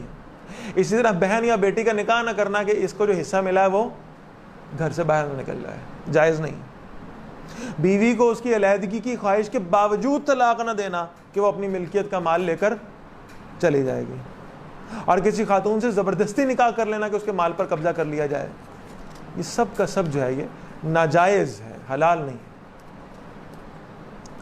الا ان یاتینا بفاحشۃ مبینہ، سوائے اس کے کہ وہ کھلی بے حیائی کا ارتکاب کریں، یعنی اگر وہ زنا کا ارتکاب کریں تو پھر انہیں گھر میں قید کیا جا سکتا ہے۔ جب حد زنا آئی تو اس کے بعد یہ حکم بھی منسوخ ہو گیا۔ وعاشروہن بالمعروف، ان کے ساتھ اچھے طریقے کا برتاؤ کرو. فَإِن كَرِهْتُمُوهُنَّ پھر اگر تم انہیں ناپسند کرتے ہو فَعَسَىٰ أَن تَكْرَهُوا شَيْئًا تو ہو سکتا ہے کہ تم کسی شے کو پسند کرتے ہو. وَيَجْعَلَ اللَّهُ فِيهِ خَيْرًا كَثِيرًا اور اللہ نے اس کے اندر کوئی بڑی بھلائی جو ہے تمہارے لیے بڑی خیر رکھ دی ہو. ہو سکتا ہے تمہاری بیوی میں سے کوئی تمہیں پسند نہ ہو یا اس کی کچھ بعض معاملات اس کی بعض حرکتیں بعض باتیں تمہیں اچھی نہ لگتی ہوں, لیکن اللہ کے رسول صلی اللہ علیہ وسلم اس آیت کی روشنی میں فرما رہے ہیں کہ اپنی بیویوں میں اگر تمہیں کوئی برائی نظر آئے تو ان کی بھلائیوں پر نظر کیا کرو. ہو سکتا ہے کہ ان کے اندر کوئی ایک خرابی موجود ہو اور اس کے بدلے میں اللہ نے ہزاروں اچھائیاں سینکڑوں اچھائیاں اور خیر کے کام اللہ نے ان کے اندر تمہارے لیے رکھ دی ہوں. وَإِنْ أَرَدْتُمُ اسْتِبْدَالَ زَوْجٍ مَكَانَ زَوْجٍ اور اگر تم ایک بیوی کی جگہ دوسری بیوی بدلنا چاہو. وَآتَيْتُمْ إِحْدَاهُنَّ قِنْطَارًا اور ایک کو تم ڈھیر مال دے چکے ہو. فَلَا تَأْخُذُوهُ مِنْهُ شَيْئًا اس سے واپس نہ لینا, کوئی شے اس سے واپس نہ لینا. أَتَأْخُذُونَهُ بُهْتَانًا وَإِثْمًا مُبِينًا کیا تم بہتان لگا کر اور کھلا گناہ کر کے اس سے وہ مال واپس لوگے؟ یعنی وہ نیک عورت ہوگی, تم اسے چھوڑنا چاہ رہے ہو, اٹس اپون یور چوائس, لیکن کیا تم اس پہ زنا کا یا بے حیائی کا جو الزام لگاؤ گے اور اس کے بعد اس سے مال واپس لوگے؟ کتنے گناہ کی بات. وَكَيْفَ تَأْخُذُونَ اور تم کیسے لوگے اس سے وہ مال واپس. وَقَدْ أَفْضَىٰ بَعْضُكُمْ إِلَىٰ بَعْضٍ بل جبکہ تم ایک دوسرے کے سامنے بے حجاب ہو چکے ہو, تمہارے راز ایک دوسرے کے سامنے کھل چکے ہیں. صرف جسمانی بے حجابی کی بات نہیں ہے, تم ایک دوسرے کے ساتھ وعدے وعید کر چکے ہو, تم ایک دوسرے کے حرکات و سکنات کو جانتے ہو, معاملات کو جانتے ہو. وَأَخَذْنَا مِنْكُمْ مِيثَاقًا غَلِيظًا اور وہ تم سے ایک پختہ عہد لے چکی ہیں, انہوں نے زندگی گزارنے کا تم سے وعدہ لیا تھا. وَلَا تَنْكِحُوا مَا نَكَحَ آبَاؤُكُم مِّنَ النِّسَاءِ إِلَّا مَا قَدْ سَلَفَ اور نکاح نہ کرو ان سے جن سے تمہارے باپ نے نکاح کیا تھا سوائے اس کے جو گزر چکا. اِنَّهُ كَانَ فَاحِشًا وَمَقْتًا بے شک بڑی بے حیائی اور سخت بیزاری والی بات ہے. وَسَاءَ سَبِيلًا اور بہت برا راستہ ہے. اب ذرا سمجھ لیں اس کا مطلب کیا ہوا. سوتیلی ماں سے نکاح کو حرام قرار دے دیا گیا. سوتیلی ماں سے, وہ جو رضائی ماں ہوا کرتی تھی, حقیقی ماں ہوا کرتی تھی, اس کے بارے میں تو یہ سمجھا جاتا تھا کہ اس سے تو نکاح نہیں ہو سکتے تو ماں, لیکن دور جاہلیت میں سوتیلی ماں, باپ فوت ہو گیا تو بیٹا جو ہے وہ سوتیلی ماں سے نکاح کر لیتا تھا تاکہ وہ جائیداد کا حصہ جو ہے وہ باہر جانے نہ پائے. اب یہاں پر 12 وہ ان عورتوں کی بات ہو رہی ہے جو ابدی محرم ہے, جن سے کبھی نکاح نہیں ہو سکتا, اور ایک عارضی محرم ہے جن سے وقتی طور پر نکاح نہیں ہو سکتا. 12 ابدی محرم اور ایک عارضی محرم, ان کا یہاں پہ تذکر آیا. حرمت علیکم امہاتکم پہلے 12 عورتیں وہ ہیں جن سے کسی صورت زندگی میں نکاح نہیں ہو سکتا. حرمت علیکم امہاتکم تم پر تمہاری مائیں حرام کر دی گئیں, سوتیلی ہوں یا حقیقی. وبناتکم اور تمہاری بیٹیاں بھی, واخواتکم اور تمہاری بہنیں بھی, وعماتکم تمہاری پھوپھیاں بھی, وخالاتکم تمہاری خالائیں بھی, وبنات الاخ اور تمہاری بھتیجیاں, وبنات الاخت اور تمہاری بھانجیاں, وامہاتکم اللاتی ارضعناکم اور تمہاری وہ مائیں جنہوں نے تمہیں دودھ پلایا, رضائی مائیں بن گئیں. واخواتکم من الرضاعہ اور تمہاری وہ بہنیں جو دودھ شریک ہیں. وامہات نسائکم اور تمہاری بیویوں کی مائیں. وَرَبَائِبُكُمُ اللَّاتِي فِي حُجُورِكُمْ اور تمہاری زیر تربیت وہ بچیاں جو تمہاری پرورش میں ہیں. امہات نسائکم سے کیا مراد ہے؟ ساس, جسے ہم اپنے معاشرے میں کہتے ہیں. من نسائکم اللاتي دخلتم بهن اور تمہاری ان بیویوں سے ہیں جن سے تم مقاربت کر چکے ہو, یعنی ایک بیوی ہے جس کو آپ نے طلاق دے دی ہے اور اس سے آپ کی کوئی بیٹی ہے, وہ بھی آپ کے لیے حرام ہے, اس سے نکاح نہیں ہو سکتا. فَإِن لَمْ تَكُونُوا دَخَلْتُمْ بِهِنَّ پھر اگر تم نے ان سے مقاربت نہیں کی, فَلَا جُنَاحَ عَلَيْكُمْ پھر کوئی معاملہ نہیں ہے کہ یعنی تم ان سے نکاح کر لو. وَحَلَائِلُ أَبْنَائِكُمُ الَّذِينَ مِنْ أَصْلَابِكُمْ اور بیویاں تمہارے ان بیٹوں کی جو تمہاری نسل سے ہیں. وَأَن تَجْمَعُوا بَيْنَ الْأُخْتَيْنِ اور یہ کہ تم 2 بہنوں کو جمع کر لو ایک ساتھ. یہ ہے عارضی محرم کا معاملہ. 2 سگی بہنوں کو ایک نکاح میں, ایک مرد کے نکاح میں جمع نہیں کیا جا سکتا. یہ عارضی محرم ہے. جب تک ایک یعنی بہن کے ساتھ ایک عورت کے ساتھ آپ کا نکاح ہے, اس کی بہن کے ساتھ آپ کا نکاح نہیں ہو سکتا. یہ عارضی محرم. ہاں اگر وہ فوت ہو جائے یا اسے طلاق دے دی جائے تو اس کی بہن سے نکاح کیا جا سکتا ہے. جیسے کہ خود نبی کرم صلی اللہ علیہ وسلم نے اپنی بیٹی کا نکاح کیا ہے. حضرت عثمان غنی رضی اللہ عنہ کے ساتھ 2 بیٹیوں کا نکاح کیا, ایک فوت ہو گئی تو دوسری بیٹی کا نکاح کر دیا. الا ما قد سلف، سوائے اس کے جو گزر چکا، ان اللہ کان غفور الرحیم، بے شک اللہ بہت بخشنے والا اور ہمیشہ رحم فرمانے والا۔ یہاں سے 5ویں پارے کا آغاز ہو رہا ہے۔ والمحصنات من النساء، اور حرام کر دی گئی تم پر شوہر والی عورتیں، یعنی جن کے پہلے سے نکاح ہو چکا ہے، جو کسی مرد کے نکاح میں ان سے نکاح نہیں کیا جا سکتا۔ الا ما ملکت ایمانکم، سوائے ان کے جن کے مالک ہوئے تمہارے دائیں ہاتھ، یعنی جو تمہاری کنیزیں، تمہاری لونڈیاں۔ کتاب اللہ علیکم، یہ اللہ کا حکم ہے تمہارے لیے۔ وأحل لکم ما وراء ذالکم، اور تمہارے لیے خواتین حلال کر دی گئی ہیں جو ان کے علاوہ ہیں، یعنی ان کا جو حرام کر دی گئی ان کا ذکر آ گیا، اور ان کے علاوہ جو باقی ہیں وہ سب تمہارے لیے حلال ہیں۔ ان تبتغوا باموالکم محسنین، تاکہ تم انہیں اپنے مال کے ذریعے سے حاصل کرو پاک دامن بن کر۔ مال سے حاصل کرنے کا مطلب خدا نخواستہ خرید و فروخت نہیں، بلکہ اس کا مطلب ہے مہر ادا کر کے ان سے نکاح کر لو، غیر مصافحین، نہ کہ لذت لینے والے بن کر۔ فمستمتعتم بہ منہن، پھر جو تم نے اس مال کے ذریعے ان سے لطف اٹھایا ہے، فآتوہن اجورہن فریضہ، تو جو تم پر فرض ہے ان کو ادا کر دو، یعنی ان کا جو مہر ہے وہ انہیں دے دیا کرو۔ ولا جناح علیکم فیما تراضیتم بہ من بعد الفریضہ، اور تم کوئی گناہ نہیں ہے تم پر کہ تم راضی ہو جاؤ جس مہر کو مقرر کرنے کے بعد۔ ان اللہ کان علیما حکیما، بے شک اللہ سب کچھ جاننے والا اور کمال حکمت والا ہے۔ اس مہر کی کوئی مقدار شرعی طور پر ٹھہرائی نہیں گئی، یہ معروف کے مطابق ہے، دستور کے مطابق ہے، وسعت کے مطابق ہے، جتنی استطاعت اللہ نے دی ہو اس کے مطابق مہر ادا کرنا چاہیے۔ وَمَن لَّمْ يَسْتَطِعْ مِنكُمْ طَوْلًا أَن يَنكِحَ الْمُحْصَنَاتِ الْمُؤْمِنَاتِ، اور جو تم میں سے طاقت نہ رکھتا ہو مالی طور پر کہ آزاد مومن عورت سے نکاح کرے، یعنی اس کا مہر دینے کی طاقت نہ رکھتا ہو، فَمِمَّا مَلَكَتْ أَيْمَانُكُم مِّن فَتَيَاتِكُمُ الْمُؤْمِنَاتِ، تو نکاح کر لے ان مومن کنیزوں سے جو اس کے قبضے میں ہیں۔ واللہ اعلم بایمانکم، اور اللہ تمہارے ایمان کو زیادہ جانتا ہے۔ بعضکم من بعض، تم میں سے کچھ دوسروں میں سے ہیں۔ فانکحوہن باذن اہلہن، ان کے گھر والوں کی اجازت سے ان سے نکاح کرو، ان کے مالکوں کی اجازت سے، یعنی وہ جن کنیزوں کی بات ہو رہی ہے، مومن کنیز کے ساتھ بھی نکاح کیا جا سکتا ہے لیکن اس کے مالک کی اجازت سے۔ وآتوہن اجورہن بالمعروف، ان کے مہر انہیں بھلے طریقے سے ادا کرو۔ محصنات، وہ پاک دامنی اختیار کرنے والیاں ہوں، غیر مصافحات، محض لذت لینے والیاں نہ ہوں۔ ولا متخذات اخدان، اور نہ ہی کوئی چھپی ہوئی دوستیاں کرنے والیاں ہوں۔ فاذا احسن، جب وہ نکاح کے بندھن میں بندھ جائیں۔ فإن أتينا بفاحشة، اور پھر وہ بدکاری کا ارتکاب کریں، فعليهن نصف ما على المحصنات من العذاب، تو ان پر نصف ہے اس کا جو آزاد عورتوں کے لیے سزا ہے۔ ذلك لمن خشي العنة منكم، یہ کنیز سے جو نکاح کی اجازت ہے اس کے لیے ہے جو گناہ میں پڑنے سے ڈرتا ہو۔ وأن تصبروا خير لكم، اگر تم صبر کر لو تو بہتر ہے۔ یعنی یہ ذہن میں رکھ لیجیے گا کہ کنیز جو ہے وہ اس طرح سے پاک دامن نہیں ہوگی جیسے آزاد مومنہ عورت پاک دامن۔ اور پھر ظاہر ہے کہ کنیز سے پیدا ہونے والی جو اولاد ہے وہ بھی مالک کی غلام ہوگی، اور کنیز نے پہلے بھی کچھ اس کے کچھ روابط رہے ہوں گے، لہٰذا اس کے کریکٹر کے بارے میں ساری زندگی آپ ایک فکر کا شکار رہیں گے۔ اس لیے بہتر یہ ہے کہ آزاد مومنہ عورت سے نکاح کیا جائے۔ واللہ غفور الرحیم، اللہ بہت بخشنے والا اور ہمیشہ رحم فرمانے والا۔ یرید اللہ لیبین لکم، اللہ چاہتا ہے کہ تمہارے لیے ہدایت کو واضح فرما دے۔ وَيَهْدِيَكُمْ سُنَنَ الَّذِينَ مِن قَبْلِكُمْ، اور تمہیں ان راستوں کی رہنمائی دے جو تم سے پہلے تھے۔ وَيَتُوبَ عَلَيْكُمْ، اور تم پر نظر کرم فرما دے۔ واللہ علیم حکیم، اور اللہ سب کچھ جاننے والا اور کمال حکمت والا ہے۔ واللہ یرید ان یتوب علیکم، اللہ چاہتا ہے کہ تم پر نظر کرم فرما دے۔ وَيُرِيدُ الَّذِينَ يَتَّبِعُونَ الشَّهَوَاتِ، اور وہ جو اپنی خواہشات کی پیروی کر رہے ہیں وہ یہ چاہتے ہیں ان تمیلوا میلا عظیما، کہ تم سیدھے راستے سے بہت دور ہٹ جاؤ۔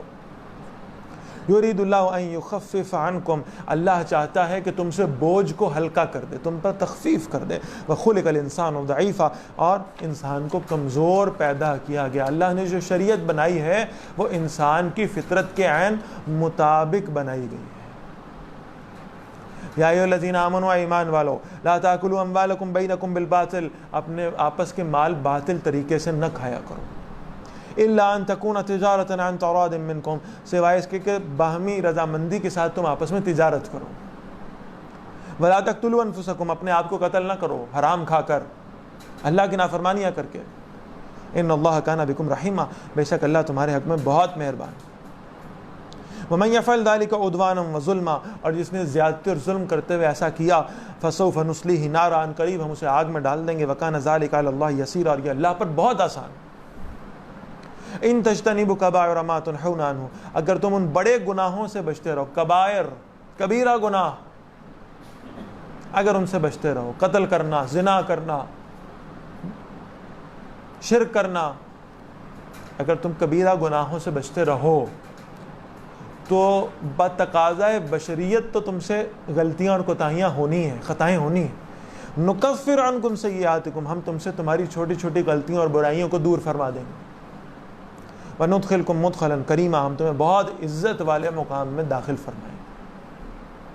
اور یہ سارا معاملہ اللہ سے اچھا گمان رکھنے کا۔ اللہ کے رسول صلی اللہ علیہ وسلم فرماتے ہیں قیامت والے دن ایک شخص جو ہے وہ اللہ کے حضور پیش کیا جائے گا، اللہ تعالیٰ اس سے اس کی کچھ کوتاہیوں کا، کچھ غلطیوں کا تذکرہ فرمائیں گے، خلوت میں، سب کے سامنے نہیں۔ اور اللہ تعالیٰ فرمائیں گے تم سے یہ غلطیاں ہوئی ہیں؟ وہ کہے گا یا اللہ واقعتاً مجھ سے یہ سب غلطیاں ہوئی ہیں، مجھ سے یہ کوتاہیاں ہوئی ہیں، مجھ سے خطائیں سرزد ہوئی ہیں۔ اللہ تعالیٰ پوچھیں گے تم مجھ سے کیا گمان رکھتے تھے؟ وہ کہے یا اللہ میں یہ گمان رکھتا تھا، آپ مجھے معاف کر دیں۔ تو اللہ تعالیٰ فرمائیں گے میں نے تمہاری ان ساری کوتاہیوں اور غلطیوں کو معاف فرما دیا۔ وہ خوش ہونے کی بجائے اور پریشان ہو جائے گا۔ اللہ تعالیٰ پوچھیں گے اب تو پریشان کیوں ہوا؟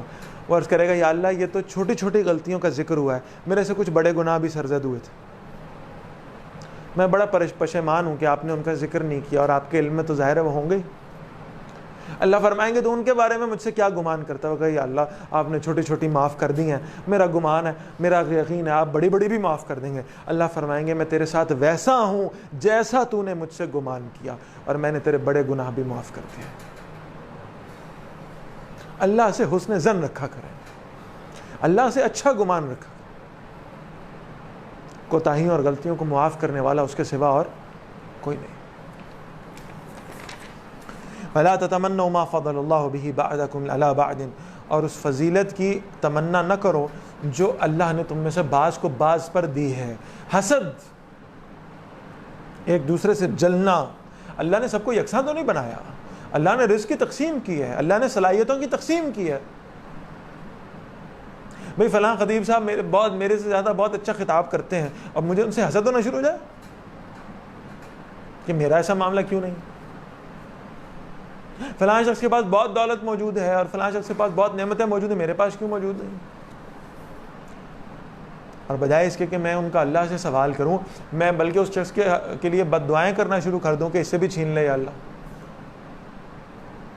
فرمایا للرجال نصیب مما اکتسبوا، ایک تو یہ حسد ہے نا کہ کسی صورت کسی دوسرے سے نہیں کرنا، ہاں دو صورتوں میں رشک جائز ہے صرف۔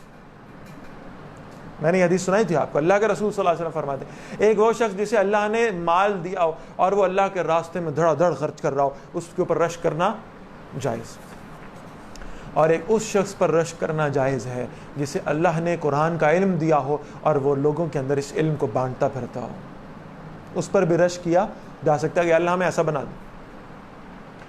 لیکن بعض اوقات معاملہ کیا ہے کہ آگے وہ الفاظ بھی آ رہے ہیں، اللہ تعالیٰ نے مردوں کو عورتوں پر ایک درجہ فضیلت کا دیا ہے۔ اب عورتیں یہ سوچیں کہ یہ فضیلت کیوں دی گئی، اور ہم تو شانہ بشانہ ہیں، ہم تو ہر طرح سے برابر ہیں، یہ کون سی فضیلت ہوئی؟ اور عورتوں کو اس پر تکلیف ہو، میں نام نہیں لیتا اس خاتون کا، دنیا سے چلی گئی ہیں، جنہوں نے ایک عالم دین کو لاہور ہائی کورٹ کے اندر روکا اور کہا کہ کیا تمہارا اسلام، تمہارا مذہب یہ کہتا ہے، خود بھی مسلمان ہی کہتی تھی اپنے آپ کو، کیا تمہارا مذہب یہ کہتا ہے کہ عورت کی گواہی آدھی ہے مرد سے اور عورت کا حصہ وراثت میں آدھا ہے مرد سے؟ ہاں بالکل ایسا ہی ہے۔ تو انہوں نے فرمایا پھر میں ایسے مذہب پہ لعنت بھیجتی ہوں، معاذ اللہ ثم معاذ اللہ۔ انہوں نے یہ نہیں دیکھا کہ جن بیٹیوں کو زندہ درگور کیا جاتا تھا، جن عورتوں کو ان کے شوہروں کے ساتھ آج بھی ہندوستان میں زندہ جلا دیا جاتا ہے، اس عورت کو عزت دینے والا، اس عورت کو گھر کے اندر اکرام دینے والا، اس کو گھر کی ملکہ بنانے والا دین کون سا ہے؟ اسلام ہے۔ یہ میرا جسم میری مرضی نہیں چلے گی، اللہ نے ایک درجہ ان مردوں کو عطا کیا ہے، اس کو کنفیس کرنا پڑے گا اگر گھر کا نظام چلانا ہے تو، ادروائز کبھی نہیں چل سکتا۔ کہ تمہارا جسم تمہاری مرضی نہیں ہوگی. میرے نبی فرماتے ہیں, اللہ کے رسول صلی اللہ علیہ وسلم فرمایا, ایک مرد اگر اپنی عورت کے قریب جانے کی خواہش کرے رات کے وقت میں, اور وہ عورت صرف اس سے منہ موڑ لے, ساری رات سورج کے طلوع ہونے تک اللہ کے فرشتے اس عورت پر لعنت بھیجتے. اس مرد کے ذمہ جو کام لگایا وہ کر رہا ہے, اس عورت کے ذمہ جو کام لگایا وہ کرے. اس لیے فرمایا حسد نہ کرو ایک دوسرے سے اس فضیلت پر جو اللہ نے عطا فرما دی. للرجال نصیب مما اکتسبوا, مردوں کے لیے حصہ ہے اس میں سے جو انہوں نے کمایا ہے. وللنساء نصیب مما اکتسبنا, اور عورتوں کے لیے حصہ ہے اس میں سے جو انہوں نے کمایا ہے. واسألوا اللہ من فضلہ, اللہ کے فضل میں سے مانگتے رہو, اللہ سے دعائیں کرتے رہو. ان اللہ کان بکل شیء علیما, بے شک اللہ ہر چیز کو خوب جاننے والا ہے.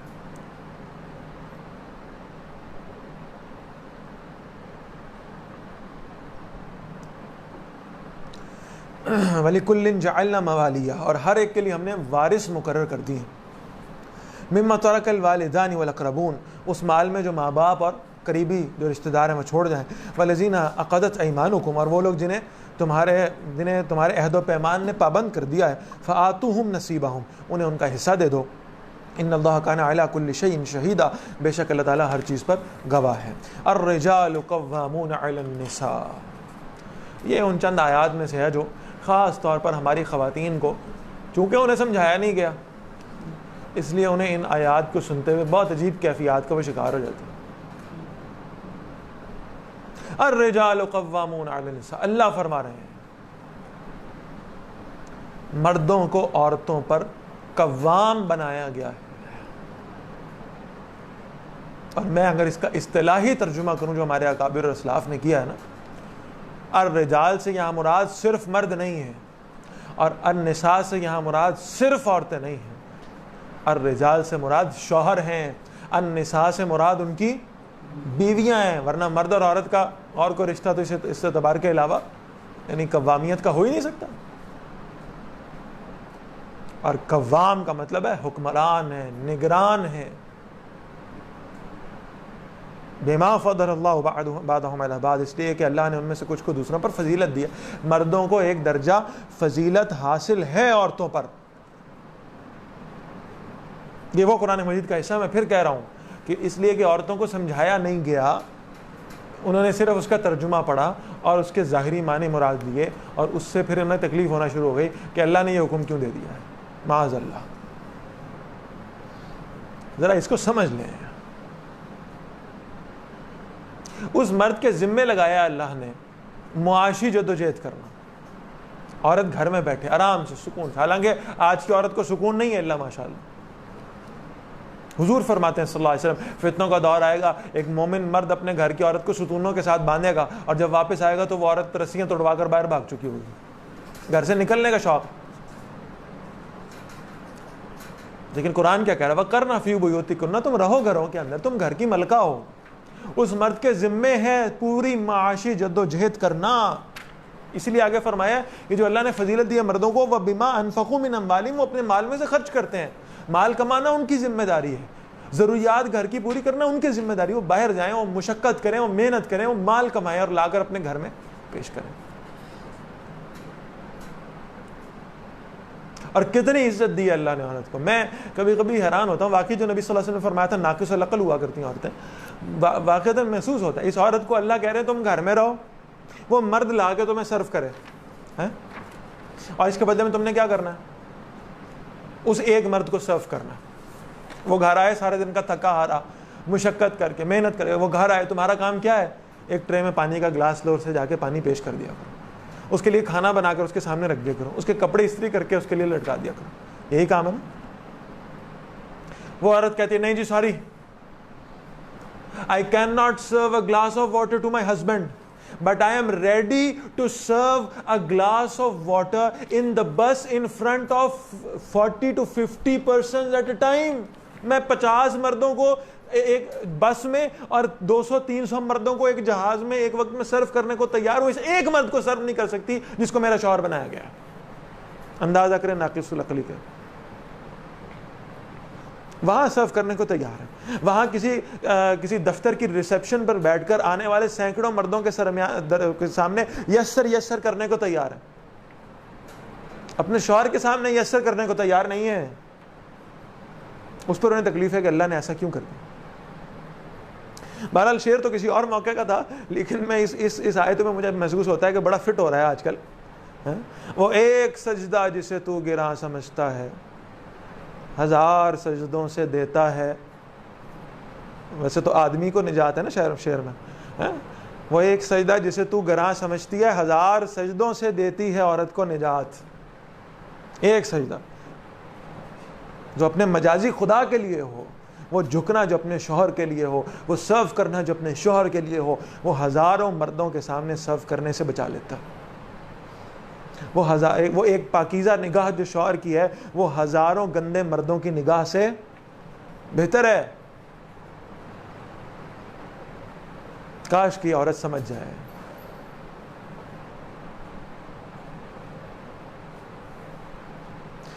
یہ جو شانہ بشانہ کا تصور یورپ نے ہمیں دیا ہے, بس اس کی وجہ سے ہے جو ہم اپنے معاشرتی نظام کو تباہ و برباد کر رہے ہیں. اور حیران ہوں میں ناقبت ناندش مردوں کے اوپر. وہ جو اکبر الہ آبادی نے شعر کہا تھا نا کہ پوچھا جو میں نے ایک بیبی سے پردہ تیرا کیا ہوا, کہنے لگی کہ عقل پہ مردوں کی پڑ گیا. میرا پردہ, تیرا پردہ نہیں کہاں گیا, وہ مردوں کی عقل پہ پردہ پڑ گیا. واقعتاً مردوں کی عقل پہ پردہ پڑا. ایک صاحب ہمارے دوست ہوا کرتے تھے, رشتہ ہونے کا وقت آیا, کہنے لگے کوئی اچھا رشتہ ہوا تو بتائیے گا. کہ ضرور بتائیں گے. کہنے لگے بس شرط یہ ہے کہ میں نوکری کرتا ہوں اور میری بیوی بھی نوکری کرتی ہو اور اتنے کم از کم پیسے کماتی ہو, تو پھر تو کیا ہی بات ہے. ہمیں شمع محفل چاہیے, چراغ خانہ نہیں چاہیے. اس کے بعد کیا ہوا؟ اب ہم تو ایسا رشتہ نہیں ڈھونڈ کے دے سکتے تھے. بہرحال اب وہ رشتہ ڈھونڈا گیا, انہوں نے خود ڈھونڈا, اس کے بعد شادی بھی کر لی. اب خود بھی جاب کر رہے ہیں اور بیوی بھی جاب کر رہے. پھر اللہ نے اولاد دے دی. اب دونوں تو جاب کر رہے ہیں, اولاد کون پالے گا؟ اس کے لیے آیا رکھ لی, دائی رکھ لی. اب اولاد بگڑ رہی ہے. اب آپ کہتے ہیں جی حل بتائیں. میں نے کہا آپ کو حل بتایا تھا, اور حل یہ تھا کہ جو تربیت اس کی ماں کر سکتی ہے نا اس اولاد کی, وہ کوئی باہر کی پیڈ عورت نہیں کر سکتی. ماں ہی ہے. اللہ نے ماں کے اندر جو شفقت, محبت, الفت اور تربیت کا پہلو رکھا ہے نا, وہ کسی اور عورت کے اندر نہیں ہو سکتا. آپ سونے سے تول کر کوئی عورت لے آئیں اور کہیں یہ میرے بچوں سے ویسا بیہیو کرے جیسے ان کی اصلی ماں کرتی ہے, نہیں کر سکتی.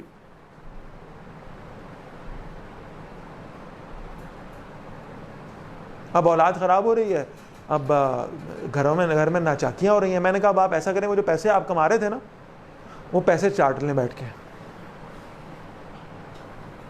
یہی ہو سکتا ہے. اپنے آپ کو مطمئن کریں کہ ہم نے دولت کما لی ہے. دیکھیے میں بہت واضح انداز میں یہ الفاظ کہہ رہا ہوں. اللہ کے دین نے جو نظام ہمیں بنا کر دیا ہے, جب تک اس کو فالو نہیں کرتے, آخرت میں تو کامیابی کا سوال ہی پیدا نہیں ہوتا. دنیا میں بھی آسانی اور فلاح و بہبود کا کوئی امکان موجود نہیں ہے جب تک اللہ کے دیے نظام کو فالو نہیں کیا جاتا. یہ نظام اللہ نے بنایا تھا. عورت کو اللہ نے اولاد پیدا کرنے اور اس کی تربیت کرنے اور گھر کے معاملات کو بہتر کرنے کی صلاحیت رکھی ہے. ہم نے الٹ کر لیا معاملہ. میں تو ہمیشہ کہتا ہوں, آج آپ دیکھ لیں پاکستان کے اندر بیسٹ شیفز کون ہیں؟ مرد ہیں. حالانکہ کھانا پکانے کی صلاحیت اللہ نے کس کو دی تھی؟ عورت. وہ جو مرد ہے نا, مطلب they are proud to be the best chef, کہ مجھے جو ہے نا بیسٹ شیف کا ایوارڈ مل جائے, میری بڑی خواہش ہے. اس کے برعکس عورتیں بیسٹ شیف کی دوڑ میں شامل نہیں ہوتی. وہ کس میں ہوتی ہیں؟ Best managers. حالانکہ یہ مینجمنٹ کی صلاحیت کسے دی تھی؟ اللہ نے مرد کو دی تھی. یہی دجل ہے نا, فریب. الٹ لیا آپ نے سارا کچھ. جو کام مردوں کے تھے عورتیں کرنا شروع کی, جو کام عورتوں کے تھے مرد کرنا شروع کی. اللہ کے نبی صلی اللہ علیہ وسلم فرماتے فتنوں کا دور ہوگا, عورتیں مردوں کا لباس پہنیں گی, مرد عورتوں کا لباس پہنیں گے. دیکھ لیں کہاں نہیں پہنا ہوا. یہی ہو رہا ہے. اللہ معاف فرمائے. الرجال قوامون علی النساء بما فضل اللہ بعضهم علی بعض. اور مرد عورتوں پر نگران ہیں, شوہر بیویوں پر حکمران ہیں. اللہ نے انہیں یہ ذمہ داری دی ہے اور فضیلت دی ہے ان کو, اس لیے کہ اپنے مال میں سے خرچ کرتے ہیں.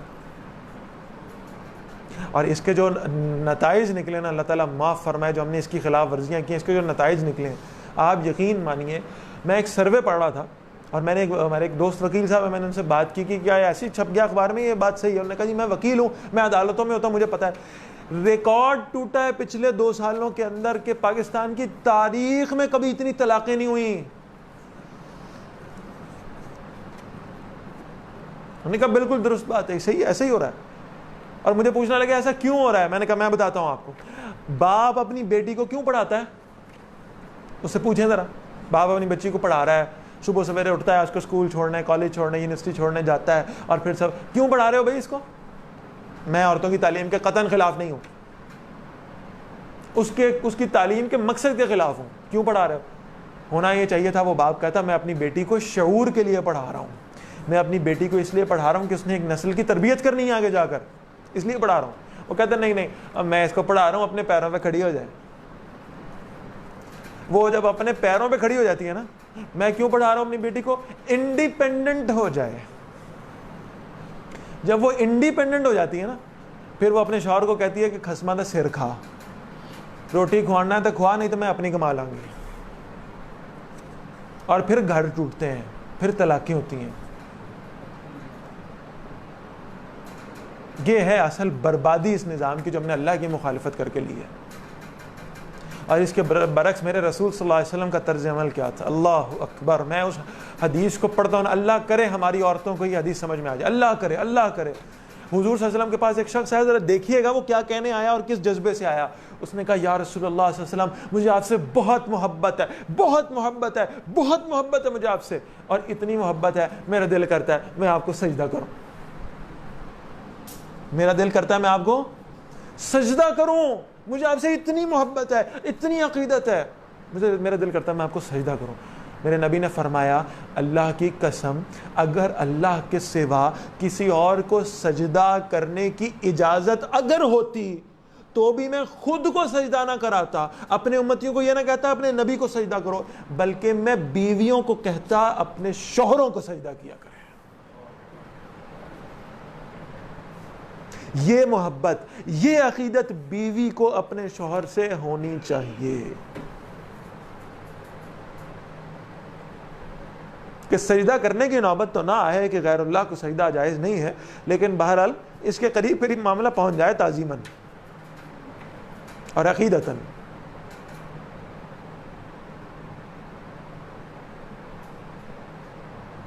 تو فرمایا فالصالحات قانتات، تو نیک عورتیں اور فرما بردار عورتیں. اب ذرا پھر سمجھ لیں، فالصالحات یہ نیک اعمال کر رہی ہیں تو اللہ کی فرما برداری تو کر رہی ہیں، نیک عمل جو کر رہی ہیں تو اللہ کی فرما برداری میں نیک عمل کر رہی ہیں نا. پھر کہا گیا قانتات فرما بردار. اب یہ کس کی فرما برداری ہوئی؟ پھر اپنے شوہر کی فرما بردار عورتیں. حافظات للغیب بما حفظ اللہ، اور اپنے شوہروں کے غیر موجودگی میں اپنی ناموس اور عزت کی حفاظت کرنے والیاں. یہ ہے نیک عورت کی ڈیفینیشن. اور اس کے برعکس بھی ہوں گی کچھ جو ہمارے معاشرے میں اکثر پائی جاتی ہیں. ان کا معاملہ کیا ذرا اس کو سمجھ لیں. اس آیت سے خاص طور پہ چڑ ہے سیکولر لوگوں کو. اب سنیے، واللاتی تخافون نشوزہن، وہ عورتیں جن کی نافرمانی سے تم ڈرتے ہو، یہ نافرمانی کر رہی ہیں، یہ شوہر کے آگے اونچی آواز سے بولتی ہیں، یہ مخالفت کرتی ہیں، لڑتی ہیں، جھگڑتی ہیں بلا وجہ، بات نہیں مانتی. اس کے لیے اب ذرا سنیے گا، ترتیب سنیے. نمبر 1 پہلا کام کیا کرنا ہے؟ فاعظوہن، انہیں واعظ کرو، انہیں نصیحت کرو، انہیں اچھے طریقے سے سمجھاؤ. اللہ کا قرآن پڑھو، نبی کا فرمان پڑھو صلی اللہ علیہ وسلم، انہیں نصیحت کرو، واعظ کرو. اگر نہیں مانے تب بھی واعظ کرنے سے نہیں مانے، کیا کرو؟ وَهْجُرُوهُنَّ فِي الْمَضَاجِعِ، ان سے اپنے بستروں میں الگ ہو جاؤ، ان کو خود سے دور کر دو. اگر ایک بیوی کے اندر اپنے شوہر کی محبت موجود ہے تو یاد رکھیے گا یہ اس کے لیے بہت بڑی بات ہے کہ اس کا شوہر اسے اپنے بستر سے الگ کرے. بستر سے الگ کرنا تو دور کی بات ہے، وہ صرف ناراض ہو کر چہرہ موڑ کر سو بھی جائے نا تو ایک نیک اور صالح بیوی کبھی اس بات کو برداشت نہیں کر سکتی. وہ اطمینان سے سو ہی نہیں سکتی کہ میرا شوہر ناراض ہے مجھ سے. اگر یہ کام کرنے سے بھی نہ مانے ہیں پھر اگلی بات ہے وَضْرِبُوهُنَّ، اور انہیں ضرب لگاؤ، مارو۔ اب ذرا سن لیجیے گا، یہ ہے جو گڑبڑ والا لفظ ہے سب سے زیادہ، جس کے اوپر سیکولرز جو ہے نا وہ ایسے پٹتے ہیں جیسے ہری مرچ ان کو کھلا دی گئی ہو۔ اب ذرا سمجھ لیں، پہلی بات یہ بھول گیا انہیں کہ وَضْرِبُوهُنَّ سے پہلے بھی 2 مرحلے ہیں۔ فَعِظُوهُنَّ، انہیں واز کرو، وَاهْجُرُوهُنَّ فِي الْمَضَاجِعِ، انہیں اپنے بستروں سے الگ کر دو۔ یہ مرحلے نظر نہیں آئی، اللہ کی رحمت نہیں نظر آئی۔ 3 باتوں میں سے ایک بات پکڑ لی، 2 چھوڑ دیں۔ 2 نرمی والی ہیں نہیں ہیں، وہ چھوڑ دیں، ایک سختی والی پکڑ لی۔ اللہ نے حکم دے دیا مارو بھائی عورتوں، بالکل اللہ نے حکم دیا ہے، اگر ان دونوں طریقوں سے نہ مانے تو پھر انہیں مارو وَضْرِبُوهُنَّ۔ لیکن کیسے مارو؟ اب ذرا سن، ویسے نہیں جیسے ہم مارتے ہیں۔ اور بس یہ بہرحال ایک المیہ ہے کہ ہمارے ہاں بہت سارے ایسے لوگ جو خود کو اہل دین کہتے ہیں، علماء کی بات نہیں کرتے، جو اپنے آپ کو مذہبی شمار کرتے ہیں، ان کے ہاں سب سے زیادہ یہ مسائل دیکھنے میں آتے ہیں کہ اپنی بیویوں کو کٹ لگاتے ہیں۔ اور یہ کوئی خوشی کی بات نہیں ہے کہ سیکولرز کے ہاں ایسا معاملہ نہیں ہے، اس لیے کہ سیکولرز کی بیویاں ان کو کٹ لگاتی ہیں، وہاں یہ معاملات چل رہے ہیں۔ وہ ہمت نہیں رکھتے، ورنہ شاید وہ بھی اس کام کو استعمال کر لیتے۔ وہاں بیویاں مارتی ہیں، اور یہ آپ مذاق نہ سمجھیے، میں نے واقعتاً ایسے کیسز سنے ہیں جہاں بیوی سے کٹ پڑ رہی ہے بندے کو۔ یہ تو اندازہ ہو گیا کہ اللہ نے وَضْرِبُوهُنَّ کا لفظ بولا۔ اب ذرا سنیے رسول اللہ صلی اللہ علیہ وسلم سے اس کی تشریح کیا ہے۔ آپ صلی اللہ علیہ وسلم سے صحابہ نے پوچھا جی مار لیا کریں؟ حضور نے فرمایا مار لینا، لیکن ایسے مارنا جیسے کسی مسواک کے ساتھ کسی کو ایک ضرب لگائی جاتی ہے، بس اس سے زیادہ مارنے کی اجازت نہیں ہے۔ اور یہ مارنا کیا ہے؟ یہ کٹ لگانا نہیں ہے، یہ سمبولک ہے، صرف سمبولک، جیسے مسواک سے مارا جاتا ہے۔ اور اسے پسندیدہ قرار نہیں دیا، اس لیے کہ مارنے کی اجازت ہے، مارنا مسنون نہیں ہے۔ اس جملے کو سمجھے نہیں سمجھے؟ اجازت ہے لیکن مسنون نہیں ہے۔ اللہ کے رسول صلی اللہ علیہ وسلم نے اپنی کسی زوجہ پر کبھی ہاتھ نہیں اٹھایا۔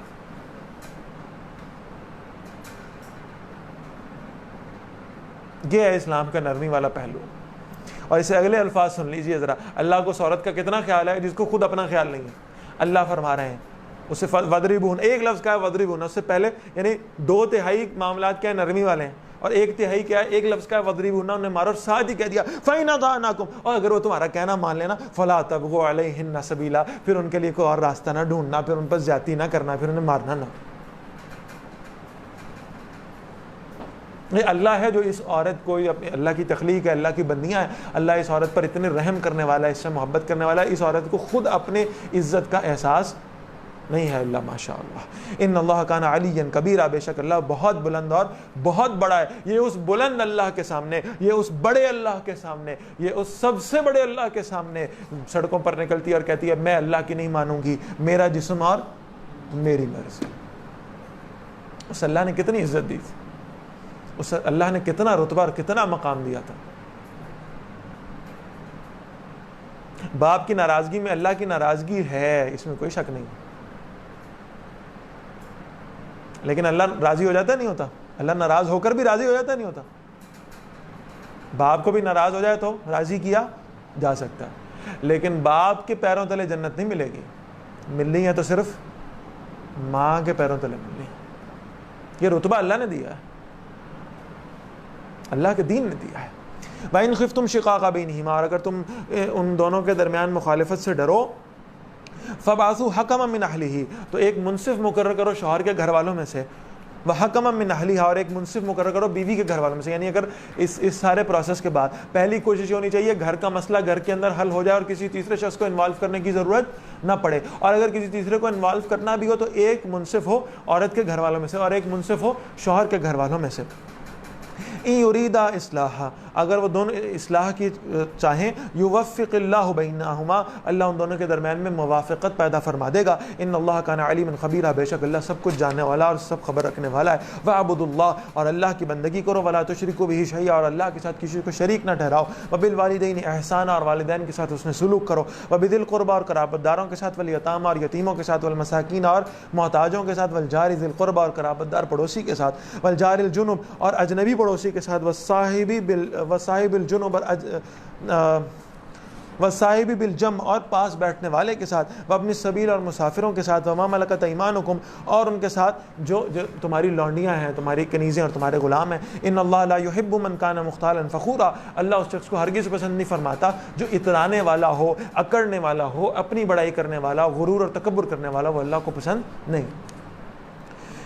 الذین یبخلون، وہ لوگ ہیں جو بخل کرتے ہیں، یا یامرون الناس بالبخل، لوگوں کا بھی بخل کا حکم دیتے ہیں.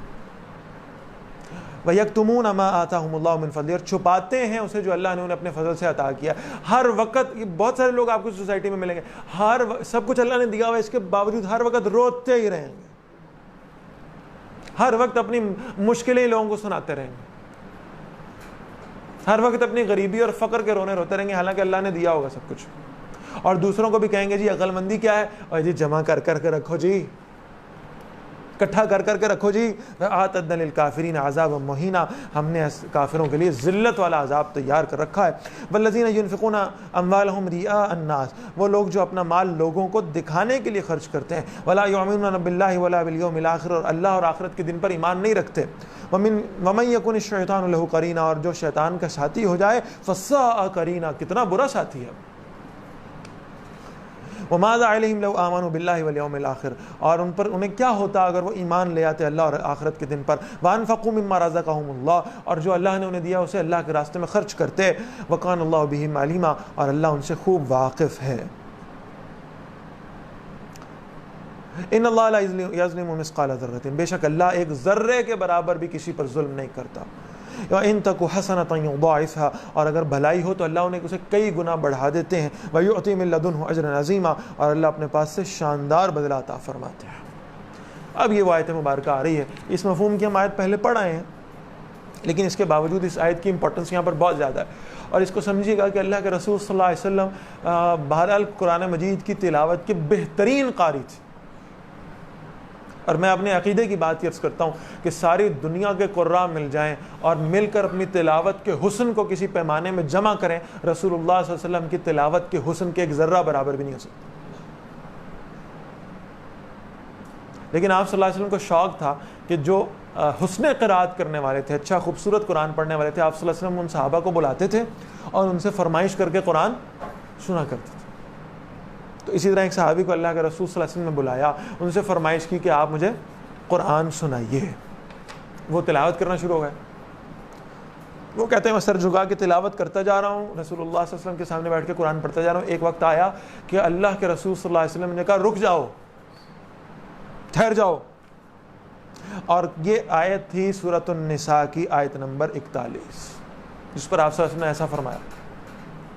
تو کہتے ہیں میں نے تلاوت روکی اور میں نے جب آنکھیں اوپر اٹھائیں تو میں نے دیکھا نبی اکرم صلی اللہ علیہ وسلم کی داڑھی مبارک آنسوؤں سے تر ہو چکی. رو رہے ہیں نبی اکرم صلی اللہ علیہ وسلم. اور کیوں رو رہے ہیں اس آیت کو پڑھ کر آپ کو محسوس ہوگا.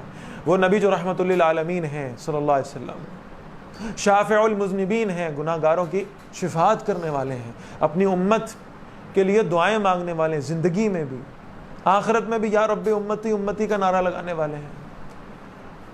ان کے لیے اللہ فرما رہے ہیں فَكَيْفَ إِذَا جِعْنَا مِن كُلِّ أُمَّةٍ بِشَهِيدٍ، کیا حال ہوگا جب ہم ہر امت میں سے، ہر گروہ میں سے گواہ لے کر آئیں گے. وَجِعْنَا بِكَ عَلَىٰ هَؤُلَاءِ شَهِيدًا، نبی صلی اللہ علیہ وسلم اس امت کے اوپر ہم آپ کو گواہ بنا کر لائیں گے. کاہے کی گواہی ہے یہ؟ کیا آپ نے ان تک دین پورا پہنچا دیا تھا؟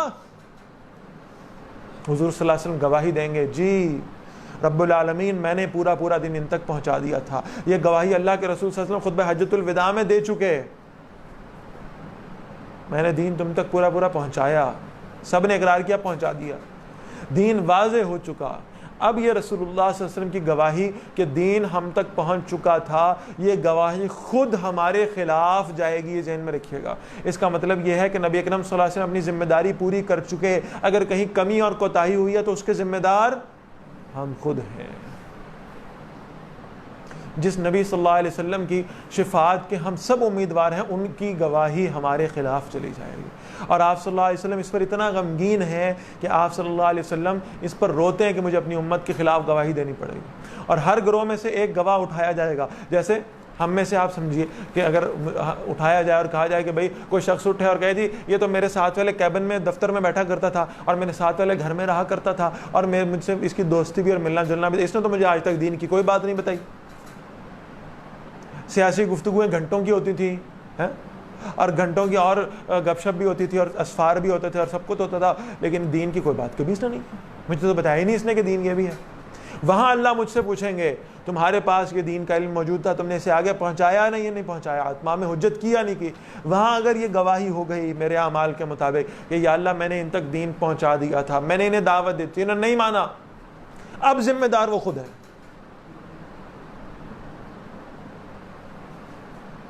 یومئذ یود الذین کفروا، اس روز چاہیں گے وہ لوگ جنہوں نے کفر کیا، وعصوا الرسول، اور رسول صلی اللہ علیہ وسلم کی نافرمانی کی، لو تسوی بہم الارض، کہ زمین ان پر برابر کر دی جائے، زمین پھٹے وہ اس کے اندر سم ہو جائے اور زمین اوپر سے برابر کر دی جائے۔ ولا یکتمون اللہ حدیثا، اور اللہ سے وہ کوئی بات چھپا نہیں سکیں گے۔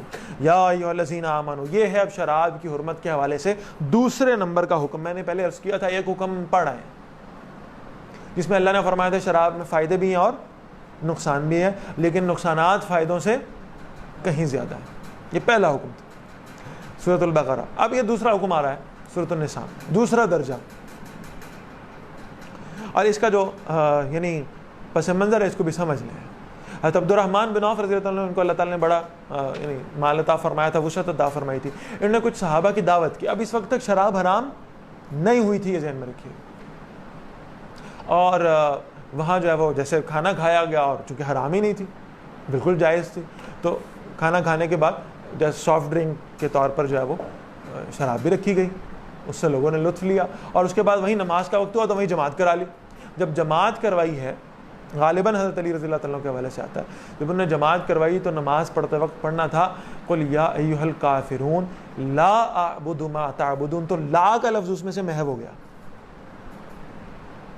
اور یہ بڑا خطرناک جملہ بن گیا، اعبد ما تعبدون، کافروں ہم بھی انہی کی عبادت کرتے ہیں جن کی تم کر رہے ہو۔ اب مسئلہ یہ تھا کہ اس وقت تک بھی یہ شراب حرام نہیں ہوئی تھی، لہٰذا اس پر کسی صحابی کو دوش دینا خدا نہ خواستہ یا ان کی خطا بنا کر اس کو پیش کرنا یہ جائز اس لیے نہیں ہے کہ اس وقت تک شراب حرام ہی نہیں تھی۔ اس پر پھر یہ دوسرا حکم نازل ہوا ہے، اور میں یہ اپنے عقیدے کے مطابق سمجھ رہا ہوں۔ حضرت علی رضی اللہ تعالیٰ ہمارے لیے بہت قابل احترام ہے، میں سمجھتا ہوں یہ غلطی ہوئی نہیں ہے، یہ غلطی کروائی گئی ہے اللہ کی جانب سے، تاکہ یہ دوسرے درجے میں شراب کی حرمت کو واضح کیا جا سکے۔ آہستہ آہستہ دور کرنا ہے نا، نشہ ہے بھائی، 3 درجوں میں اس کو حرام قرار دیا گیا، اس لیے فرمایا یا ایھا الذین آمنوا، ایمان والو، لا تقربوا الصلاۃ وانتم سکارا، نماز کے قریب مت جاؤ جبکہ تم نشے کی حالت میں ہو، حتی تعلموا ما تقولون، یہاں تک کہ تمہیں پتہ ہو، تمہیں سمجھ ہو کہ تم کیا کہہ رہے ہو، جو تم تلاوت کر رہے ہو تمہیں معلوم ہو۔ اور یہ ذہن میں رکھیں، ہم بہرحال الحمدللہ وہ لوگ ہیں جو شراب پینے والے تو نہیں ہیں، لیکن ایک اور نشہ ہے جس میں ہم مبتلا ہیں، یعنی یہ تو الفاظ آ رہے ہیں حتی تعلموا ما تقولون، نماز کا معاملہ یہ ہے تم اللہ سے جو کچھ کہہ رہے ہو وہ تمہیں پتہ بھی ہونا چاہیے۔ ہم لا علمی کے نشے میں ہیں، نماز میں کیا کچھ کہتے جا رہے ہیں، کیا پڑھتے جا رہے ہیں، کیا بولتے جا رہے ہیں، پتہ ہی کچھ نہیں ہے، اور اس طرف توجہ بھی نہیں ہے کہ سیکھ لیں کہ ہم اللہ کے حضور کھڑے ہو کر جو مناجات کر رہے ہیں وہ کیا ہے۔ بھلا جنوباً، اور ناپاک ہوتے ہوئے بھی، جنوب کی حالت میں ہوتے ہوئے بھی نماز کے قریب مت جانا، الا عابری سبیل، یہاں اس سوائے اس کے کہ تم راستہ عبور کرنے والے یعنی مسافر ہو، حتیٰ تغتسلوا، یہاں تک کہ تم غسل کر لو، وَإِن كُنتُم مَرْضَىٰ، اگر تم بیمار ہو، أَوْ عَلَىٰ سَفَرٍ، یا تم سفر پر ہو، أَوْ جَاءَ أَحَدٌ مِّنكُم مِّنَ الْغَائِطِ، یا تم میں سے کوئی قضائے حاجت سے آ جائے، أَوْ لَامَسْتُمُ النِّسَاءَ، یا تم نے اپنی بیویوں سے تعلق قائم کیا ہو، فَلَمْ تَجِدُوا مَاءً، پھر تم پانی نہ پاؤ۔ یہ سارے معاملات وہ ہیں جس میں انہیں یعنی غسل کرنا تھا، تو اب پانی موجود نہیں ہے، فَتَيَمَّمُوا صَعِيدًا طَيِّبًا، تو پاک مٹی سے تیمم کر لیا کرو۔ تیمم کے 2 ارکان ہیں، یعنی وہ پاک مٹی جو ہے اس پہ ہاتھ مارنا ہے، اور اس کے بعد چہرے اور ہاتھوں کا اس پاک مٹی سے مسح کر لینا۔ فَامْسَحُوا بِوُجُوهِكُمْ وَأَيْدِيكُمْ، پس مسح کر لیا کرو اپنے چہروں اور ہاتھوں کا۔ ان اللہ کان عفوا غفورا، بے شک اللہ بہت معاف فرمانے والا اور بہت بخشنے والا ہے۔ الم تر الی الذین اوتوا نصیبا من الکتاب، کیا تم نے ان کی طرف نہیں دیکھا، یہود کی بات ہو رہی، جنہیں کتاب کا ایک حصہ دیا گیا تھا، یشترون الضلالہ، وہ گمراہی لے رہے ہیں، ویریدون ان تضلوا السبیل، اور وہ چاہتے ہیں کہ تم سیدھے راستے سے بھٹک جاؤ۔ واللہ اعلم باعدائکم، اللہ تم سے زیادہ تمہارے دشمنوں کے بارے میں جانتے ہیں۔ وکفی باللہ ولیا، اللہ حمایتی کے طور پر کافی ہیں، وکفی باللہ نصیرا، اور اللہ مددگار کے طور پر بھی کفایت کرنے والے ہیں۔ من الذین ہادوا، ان میں سے جو یہودی ہوئے، یحرفون الکلم عن مواضعہ، وہ اس بات کو اس کے مقام سے تبدیل کر دیتے ہیں، یعنی اللہ کی بات کا مقام بدل دیتے ہیں، الفاظ بدل دیتے ہیں۔ فیقولون سمعنا وعصینا، اور کہتے ہیں ہم نے سنا اور ہم نے نہیں مانا، اطاعت نہیں کی۔ واسمع غیر مسمع، اور سنو نہ سنوائے جاؤ۔ وراعنا لیم بالسنتہم، اور رائنا کہتے ہیں اپنی زبانوں کو موڑتے ہوئے، یہ بات ہم پہلے پڑھ آئے کہ رائنا کا لفظ صحابہ کہا کرتے تھے، یا رسول اللہ صلی اللہ علیہ وسلم ہم سے رعایت کیجئے، ہمارے لیے اس بات کو جو آپ نے فرمائی ہے ریپیٹ کر دیجئے۔ تو یہ رائنا کہتے تھے، اے ہمارے چرواہے، اور نبی اکرم صلی اللہ علیہ وسلم کی شان میں گستاخی کر کے، اور پھر یہ سمجھتے تھے کہ آپ صلی اللہ علیہ وسلم کو یا اللہ کو اس بات کا پتہ ہی نہیں چلا کہ ہم نے مذاق اڑایا، معاذ اللہ۔ وَطَعْنًا فِي الدِّينِ، اور دین میں تانا دیتے ہیں۔ وَلَوْ أَنَّهُمْ قَالُوا سَمِعْنَا وَأَطَعْنَا، اور اگر یہ کہتے ہم نے سنا اور ہم نے اطاعت کی۔ وَاسْمَعْ، اور سنیے، وَانظُرْنَا، اور ہماری طرف نظر کیجیے، یعنی رسول اللہ صلی اللہ علیہ وسلم سے یہ الفاظ ادباً استعمال کرتے ہیں۔ لَكَانَ خَيْرًا لَهُمْ وَأَقْوَمَ، یہ ان کے لیے بہتر اور زیادہ درست ہوتا۔ وَلَكِنْ لَعَنَهُمُ اللَّهُ بِكُفْرِهِمْ، اور اللہ نے ان پر لعنت کی ہے ان کے کفر کی وجہ سے۔ فَلَا يُؤْمِنُونَ إِلَّا قَلِيلًا، بس وہ ایمان نہیں لاتے مگر بہت کم تعداد میں۔ یا ایھا الذین اوتوا الکتاب، ہے وہ لوگوں جنہیں کتاب دی گئی ہے، آمنوا بما نزلنا، ایمان لاؤ اس کلام پر جو ہم نے نازل کیا ہے، مصدقا لما معکم، جو اس کلام کی تصدیق کرنے والا ہے جو تمہارے پاس موجود ہے، من قبل ان نطمس وجوہا، اس سے پہلے کہ ہم چہروں کو مسخ کر دیں،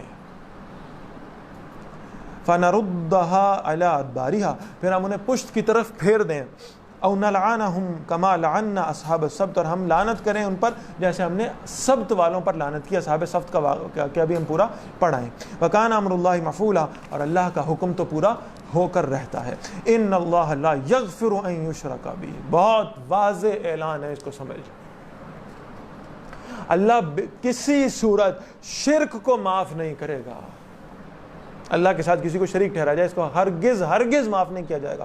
وَيَغْفِرُ مَا دُونَ ذَلِكَ لِمَن يَشَاءُ، اس کے علاوہ جو کچھ بھی ہوگا اللہ اس کو معاف فرما دے گا جس کو چاہے گا۔ شرک معاف نہیں ہو سکتا، ہاں شرک سرزد ہوا ہو اور توبہ کر کے اللہ سے معافی مانگ کے دنیا سے رخصت ہو گیا ہو تو پھر اس کی معافی ہے، اور اگر شرکیہ حالت میں ہی دنیا سے رخصت ہو تو پھر کسی صورت اس کی معافی ممکن نہیں۔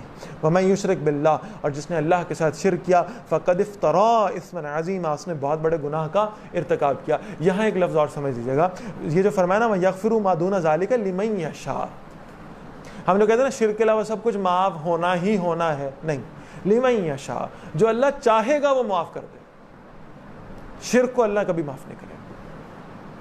الم تر الی الذین یزکون انفسہم، کیا تم نے انہیں نہیں دیکھا جو اپنے آپ کو بڑا پاکیزہ کہتے ہیں، پاکیزگی کے دعوے کرتے ہیں، یہود۔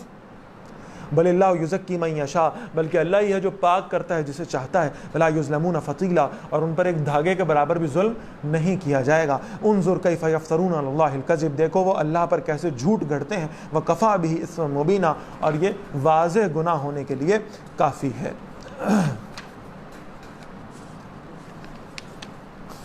بس آیت نمبر 50 تک الحمدللہ آج ہم نے سورۃ النساء کی پڑھ لیا ہے، اور کل ہم انشاءاللہ آیت نمبر 51 سے شروع کریں گے۔ کچھ سوالات آئے ہیں۔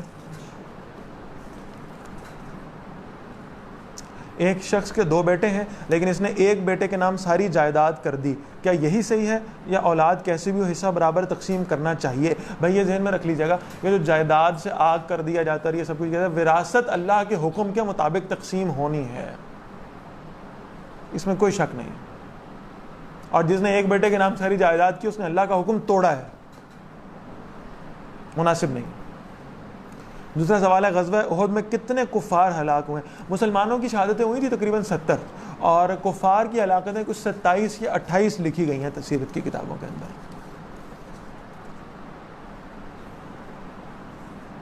وراثت کا معاملہ والدین کی وفات کے بعد ہوگا، سوال کیا ہے میں سمجھ نہیں پایا، یعنی وراثت والدین کی وفات کے بعد ہی تقسیم ہونی، یہ سوال اصل میں کیا جا رہا ہے۔ اچھا اس میں یہ سمجھیے گا کہ بعض فقہا کا یہ خیال ہے کہ والدین اگر چاہیں اور انہیں فتنے کا اندیشہ ہو تو اپنی زندگی میں بھی وراثت کی تقسیم کر سکتے، لیکن اس وراثت پر حق بہرحال یہ ہے کہ والدین کی وفات کے بعد ہی۔ والدین کی زندگی میں وراثت میں حصہ مانگنا کیسا ہے؟ بہرحال اچھا تو ہرگز نہیں ہے، ہاں اگر فتنے کا ڈر ہو، پھر کہہ رہا ہوں فتنے کا ڈر ہو، اور فتنے کا ڈر یہ ہو کہ بعد میں وراثت کا حصہ جو ہے وہ کوئی بھائی بہن ایسا ہے جو غصب کر لے گا اور حصہ جو ہے وہ برابر اچھی صحیح طریقے سے تقسیم شرعی طور پر نہیں ہونے پائے گا، تو پھر اس میں یعنی مشورے کے تحت یہ بات کہی جا سکتی ہے۔